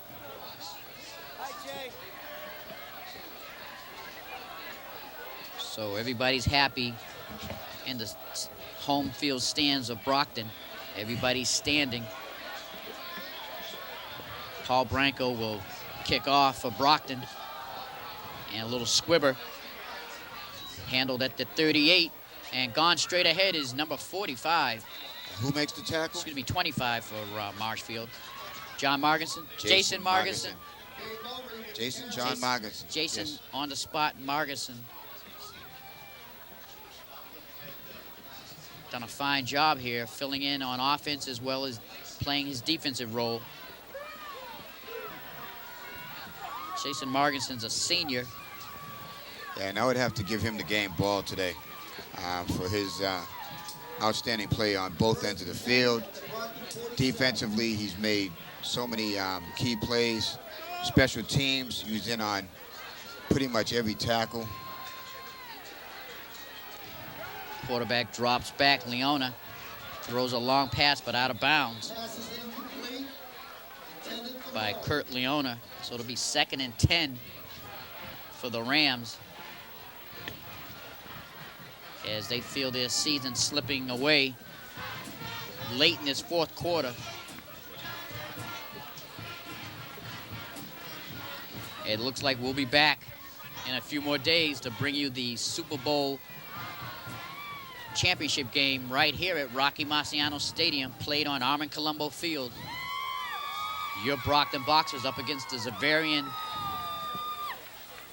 Hawks. Zavarian Hawks, quarterback drops back, a little screen pass out there to number 5, Jennings, cuts across and taken down by Latrell Melton. Short of the first down. Clock running with 3:20 on the board. And Brockton just wants to just keep them out of the end zone, just try and slow them down. Let the clock continue to, tick down. 3 minutes left to play. Leona drops back, throws it out there in the flat to number 25, and he's taken down quickly. But he picked up a first down in the process. By James Brown. And as Peter said, 1st and 10. They're inside the, ball is placed just inside the 30.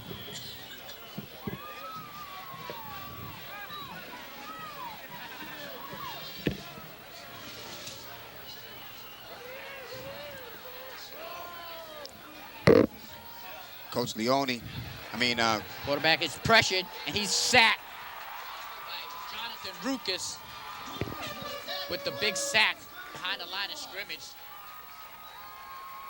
A nice sack there by Ruckus. And you're going to see it here. Leone, the quarterback, sacked. Any day now.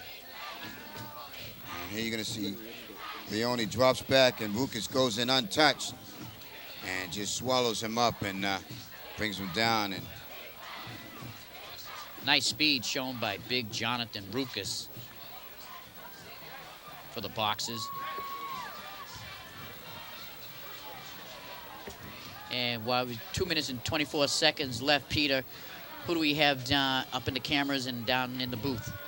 Today, working on the Brockton Community Access crew, we have Mike Tremblay on camera, as well as Sam Bath, Aaron Tebow, and Ron Van Dam. Down in the truck, we've got Paul Mandeville, our director on graphics, Matt Walker, and on replay, we've got Mark Littlefield, and can't forget on audio, Mike Renz. And a super job by our team. Numi's down there as well. Yes, doing stats. Newberts and Rateau, host of the show Stepping Up Big Time, 3:30 at Channel 9 Tuesdays. Nice little plug there for you, Newbie. And a nice job done by our TV crew for this first playoff game, as the Boxers are getting one step closer to the Super Bowl for the 2nd straight year. This got to be about a 2nd and 16 situation, so Marshfield's got ways to go here if they want to keep this drive alive. Leone drops back, looks, fires downfield, has a man open, and it's caught at the 5-yard line. And they're going to say he caught it at the 6 with 2:16 on the clock, and Marshfield gets up there quickly. Here it is on replay. Pass. Leone just fires it up there, selling in position, but could not. We're back to live action, and Leone throws it down quickly. And nice job of the Marshfield quarterback to step up in the pocket and fire that ball downfield in the middle. With 2:12 on the clock, there you see Coach Silva with his quarterback. 2nd and 6.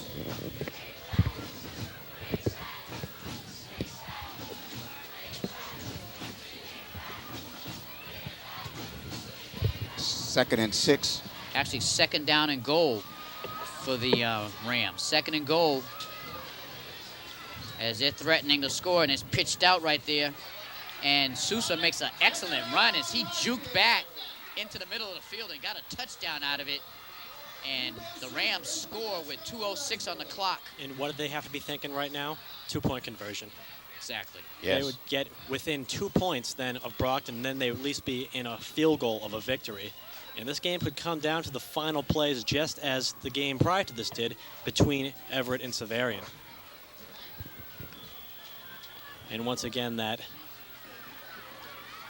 oddball field goal formation, I would assume that the line is going to move down momentarily. And it looks like they're going to go after they're going to go for the point after. Don't be surprised. Yeah, don't count out a fake. Snaps up high, kick is down, kick is up, and the kick is good. So 2:06 on the clock.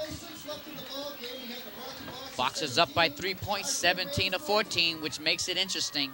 So now it's up to the Boxer offense to control this football for the last 2 minutes and 6 seconds of this ball game. Well, actually, it's up to the Brockton special teams to get a hold of this ball, because you have to consider that the Rams are going to go for an onside kick, and it's been successful against Brockton at least twice this season.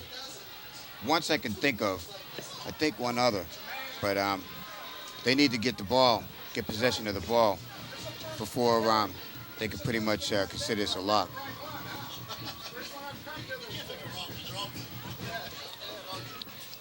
And there's Brockton special teams as they come out onto the field, as their special teams coach talks to them. And you've got all the sure ball handlers out there. Yeah, Darty way back, and you have Felon, you have Jesse Wazende, you have Corey Brown, everybody right up front.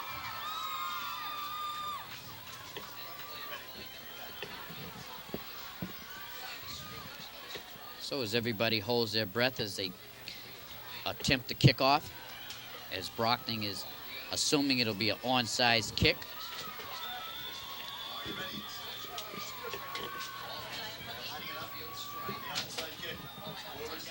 And it is an onside kick. And it goes out of bounds at about the 35-yard line. There's going to be a late hit flag, I believe, called on number 23 for Marshfield. Yeah, it's an out-of-bounds flag. Anytime the ball goes out of bounds, they throw the flag, and it's a usually it's a 5-yard penalty. And they make the kicking team back up, but there's a possibility that yeah, I thought they were going to go with the late hit as number 23 bumped into Brockton player just a little bit. So Coach Colombo declines the penalty. And it'll be 1st and 10 for the Boxers with 2:06 on the clock, as ball control will be the topic for this last 2 minutes and 6 seconds of the ball game. And all Brockton has to do is just hold on to the ball. Brockton lines up tight in the tight formation for the Boxers. Jesse Resende hands it off, and it's fumbled. Let's see who has the football. And if Marshfield has it, big break for Marshfield. And there's still all the Marshfield people. And it is Marshfield's football. And Brockton could have just given up their season in one play. With 1:56 left on the clock, Marshfield has a chance to put some more points on the board. And it's up to the Brockton defense, who has done its thing all year long. And Jason Marginson just couldn't hold on to the football. And Jason has played an outstanding game all the way up to this point. And that one play could just be devastating if Brockton is not able to hold on. And Brockton's defense has been very productive when need be, and right now is without a doubt when need be. However, with the powerhouse of Hugo Souza and Bill Jennings in the backfield for Marshfield, Brockton really has to step it up here with 1:56 left to go in the game. Leone at quarterback. It's a little drop play, and he just gets about 5 yards on the carry. Nice tackle by Johnny Ray Barnes. And he was met at the line of scrimmage, and he was still able to power his way up for about 5 yards. And Brockton cannot afford to give up 5 yards per run at this point. Clock running at 1:33 and showing. Ball is placed at the 30-yard line. It's 2nd down, and let's call it a long 6. Leone looks, fires, has a man for a 1st down at about the 20-yard line. Brockton, the defensive backs really have to get in position to not allow Marshfield to just get little dump-off passes for 1st downs. There you see Leone with a lot of time, rolls to his left, and 32 is wide open. 1st and 10. Chipman. 1st and 10 for the Rams, and they hand it off to Sousa, and he rumbles his way forward for about a 5-yard carry. And Sousa's picking up 4 or 5 yards per carry right now. And he gets up slowly. And the clock stops with 47 seconds left. And they're almost close enough for, well, they should be in field goal range, actually, enabling them to tie it up. So Brockton would need another one of those huge sacks by Kenil Velez to move them back. And this would be the time. I don't think Marshfield has field goal in their mind, however. I'm sure they're thinking touchdown. As we take a look at the replay right now. Well. Hugo Souza muscling the ball up for a few yards. second down and 7 situation right now for the Marshfield Rams. And for anyone who came out to Rocky Marciano Stadium today for both this game and the game prior to this between Severian and Everett, they definitely got their money's worth, and I don't think it's that much either. No. So they're getting their money's worth and more, as this is some exciting Division I MIAA high school football. Brockton needs to stand tough right here. And this is a position that Brockton really isn't in all too often. There have been a few close games throughout the season, including 2 overtime games, but most of the time, Brockton has a lot of breathing room. They have a huge lead on their opponents, so when they do happen to make errors such as fumbles, it doesn't come back to haunt them. That's not the case right now, as it can without a doubt come back to haunt them. 2nd and 7. 47 seconds on the clock. Rams with the football in the red zone. Little pressure. Passes incomplete, almost intercepted by Marcus. And that would have avenged the fumble for Jason Markson. I almost said John. I'm like you now, Miles. But that would have avenged the fumble without a doubt if Jason Markson had caught that. And Jason, yes, indeed. Jason wanted that ball with all his heart. Here it is on replay. Nice defense, getting in to pressure the quarterback. And Jason had a chance, but it was deflected, pulled away by Wendell Chipman. And I don't know exactly why Marshfield would be going to the air at this point anyways, because Hugo Souza and Bill Jennings have been phenomenal up until this point. It's a big 3rd down situation for the Rams and the Boxers. Quarterback drops back in the pocket, feels the pressure, but there's a screen pass to Jennings, and he gets in for a 1st down, big 1st down. So they will keep the ball with 33 seconds on the clock. Wow. And everybody's heart is stopped here at Rocky Marciano Stadium on both sides of the silence. Who's down? Who's hurt? And a Brockton player is down. He's moving around. It's Corey. Is it Corey Brown? It's Corey Brown. He hurt his ankle earlier, and he must have re-injured it on that play. Or he's rolled on by one of his players. And that could be very key because Corey is one of their best defenders, and you can see he's grimacing. He's in a lot of pain. That left ankle is... and you can see him grimacing. Yeah, he's in a lot of pain. The trainer is over there trying to stabilize the ankle. And here you see the play again. Corey Brown is on the right of your screen. And he may have been rolled back over his ankle. Over his left ankle. And then you're going to see Fallon falls. And he is getting up gingerly. Now. Yes, he's leaning heavily on trainer Jerry. And another player will have to come out and help him off the field because I don't think that the trainer Jerry can handle all of Corey Brown leaning his weight on him. As you see, Jason Vega, former Brockton High School player, helping him out. As numerous former Boxer football players have made their way out to Colombo Field here at Marciano Stadium this evening. Okay, 33 seconds left. The clock is running. 1st and goal for the Marshfield Rams, and the referee holds up everything as the clock stops with 26 seconds left. Must be timeout. Wow. 1st and 7 on a 1st and goal on a 7-yard line. This is the Division I playoff game. The winner of this marches on to the Super Bowl this Saturday.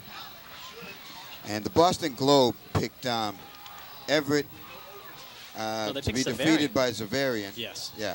And Marshfield to defeat Brockton. So... and those are 2 predictions that I don't think too many people would have made. Right. Yeah. Right. So the Boston Globe can end up looking like geniuses on this one. Yeah, and Bob Holmes may have called it. Much to the dismay of Brockton fans and faithful. 26 seconds on the clock. Both teams are on the sidelines. There's your fans pulling the hair out of their head They can't stand it. This is drama, folks. Right here in the City of Champions. This is for all the marbles. This is when you have to really stand tall, stand pat. Make a stop. First and goal. Ball's at the 7-yard line. Tight formation for the Marshfield Rams. Handed off straight ahead to Jennings. Breaks a tackle. And he's pushed back, but not after getting inside the 5 with 19 seconds on the clock. The clock is stopped. So it'll be second and goal. And that was close. That was it is real on close. replay. Ball's on the 4-yard line. And here you see Jennings powering his way through, met by Nate Thelen, who pushes him back.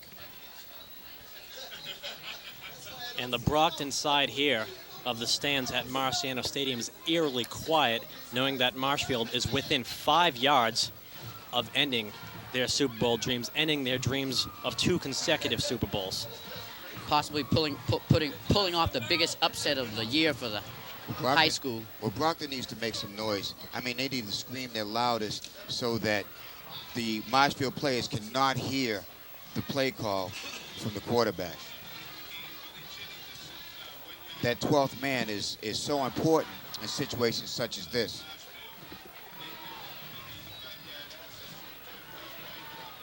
So back on the field is the offense for Marshfield, and defense comes back on the field for Brockton. Gut check time for the boxes. 19 seconds on the clock. Marshfield wants to win this thing. They're not even thinking field goal. We might as well be at a golf tournament because you can't hear a thing out. I mean, it's quiet out there. Quarterback drops back, little pressure, throws it out there, and it's completed, but he's down. Clock still running with 10 seconds left. They try to get back for one last play. 6 seconds, 5, and they spike it with 3 seconds on the clock. 3 seconds. So now they need to kick a field goal Well, to tie the game. Do they kick the field goal or do they go for it? What do you do in a situation such as this? What does Lou Silva do? You have to remember that field goal is an option for Marshfield. Earlier this season when they played Brockton, the score was 14-3. Their only points were a field goal. And in high school football, generally speaking, teams don't rely on their kicking team, and Marshfield may have to with 3 seconds left. Yeah. And there you see the completion. And they will do just that. So Brockton calls a timeout to let the field goal kicker think about it with 3 seconds on the board. And Brockton should be ready for a fake and a field goal.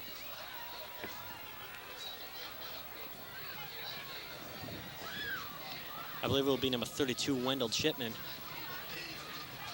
attempting the field goal. And he's listed as E, which may be everything. I don't know. This is Brockton Community Access Sports bringing you the most exciting playoff action in Massachusetts high school football. It comes down to 3 seconds on the clock. The boxes are up by 3. Marshfield will be attempting to tie this football game, and this Brockton crowd is starting to make some serious noise out here. Well, it's about time. I mean, the Brockton players are, exhorting the fans to make some noise. And they're making noise now, but are they going to make noise when the ball is hiked? That's when they need to make the noise. And the pressure really is on Wendell Chipman for the Marshfield Rams. Will he be Adam Vinatieri or will he be Scott Norwood? In 3 seconds, we'll know. And here we go. They come back out on the field. Everybody lines up. Holding is the quarterback, Kurt Leone. Kurt Leone is holding the football. There's a high snap. Oh, that's it. It went through. That's it. Folks. It's over. It's over. It's over. And there goes big Jonathan Ruckus rumbling down the field. 30, 20, touchdown Brockton. Big Jonathan Ruckus rumbles down and ends this exciting football game, folks. What an ending. What an ending to a... Oh, my God. Wow. The ball slipped right through the quarterback's hands. The holder for Marshfield, a disheartening loss for Marshfield as they didn't even get the attempt up, and Brockton wins in an exciting way here this evening. 23-14 boxes, and they are mobbing. Here it is on replay. And there you're going to see the ball just goes, and Brockton with such tenacity just attacked and just ensured that the Marshfield kicker was not able to pick up the ball and do anything spectacular. And Brockton has to come over. Marshfield has formed their line. There you see the celebration at the end. But Brockton has to come over and shake hands with the Marshfield team, who is lined up, disheartened after such a devastating loss. And let's just take a look at a preview of the Super Bowl. It's going to be Brockton versus Xaverian. Presumably 4 o'clock is the rumor of what time it will be. Saturday afternoon right here at Colombo Field at Rocky Marciano Stadium. Xaverian just barely beat Everett. Yes. Brockton just barely beat Marshfield. It's going to be a very closely contested game. Yes. And it should be another great Super Bowl game as last year's was for the Brockton Boxers. Point well taken. I mean, both teams really have to, be proud of themselves for the effort. And there's a Super Bowl record. Well, that's the Super Bowl matchup. The Super Bowl matchup, Xaverian versus Brockton here at Marciano Stadium, tentatively 4 o'clock on Saturday. But what an ending to a game. They had a chance to tie it up. A lot of pressure there, Brian, for the holder and the kicker to get everything right, and the center for snapping the ball. And they just showed Peter Colombo, and Peter Colombo, it's got to be a bittersweet win for him, because he cannot be satisfied with the way the game played out. Oh, he's definitely satisfied the way the game played out because they won. Oh yeah, they won. But I'm talking about. I'm just looking by the expression on his face. He was kind of like shocked and just really like, wow. Relieved. You can definitely tell from the body language of Peter Colombo. He's happy that they won, but at the same time, to be blunt about it, they won off of luck. I mean, it could have gone either way. Yeah. Either team would have won off of luck. Right, yes. right. Okay, so there you have it. Victory here at Marciano Stadium. We go one more step. We're going to the big dance, folks. It's Brockton in the Super Bowl again to have a chance to defend their title up against Xaverian High School. I'm Miles Jackson with Brian Madden and Peter Zembor. We can't wait to see you on the next one, folks. Have a nice evening, everyone.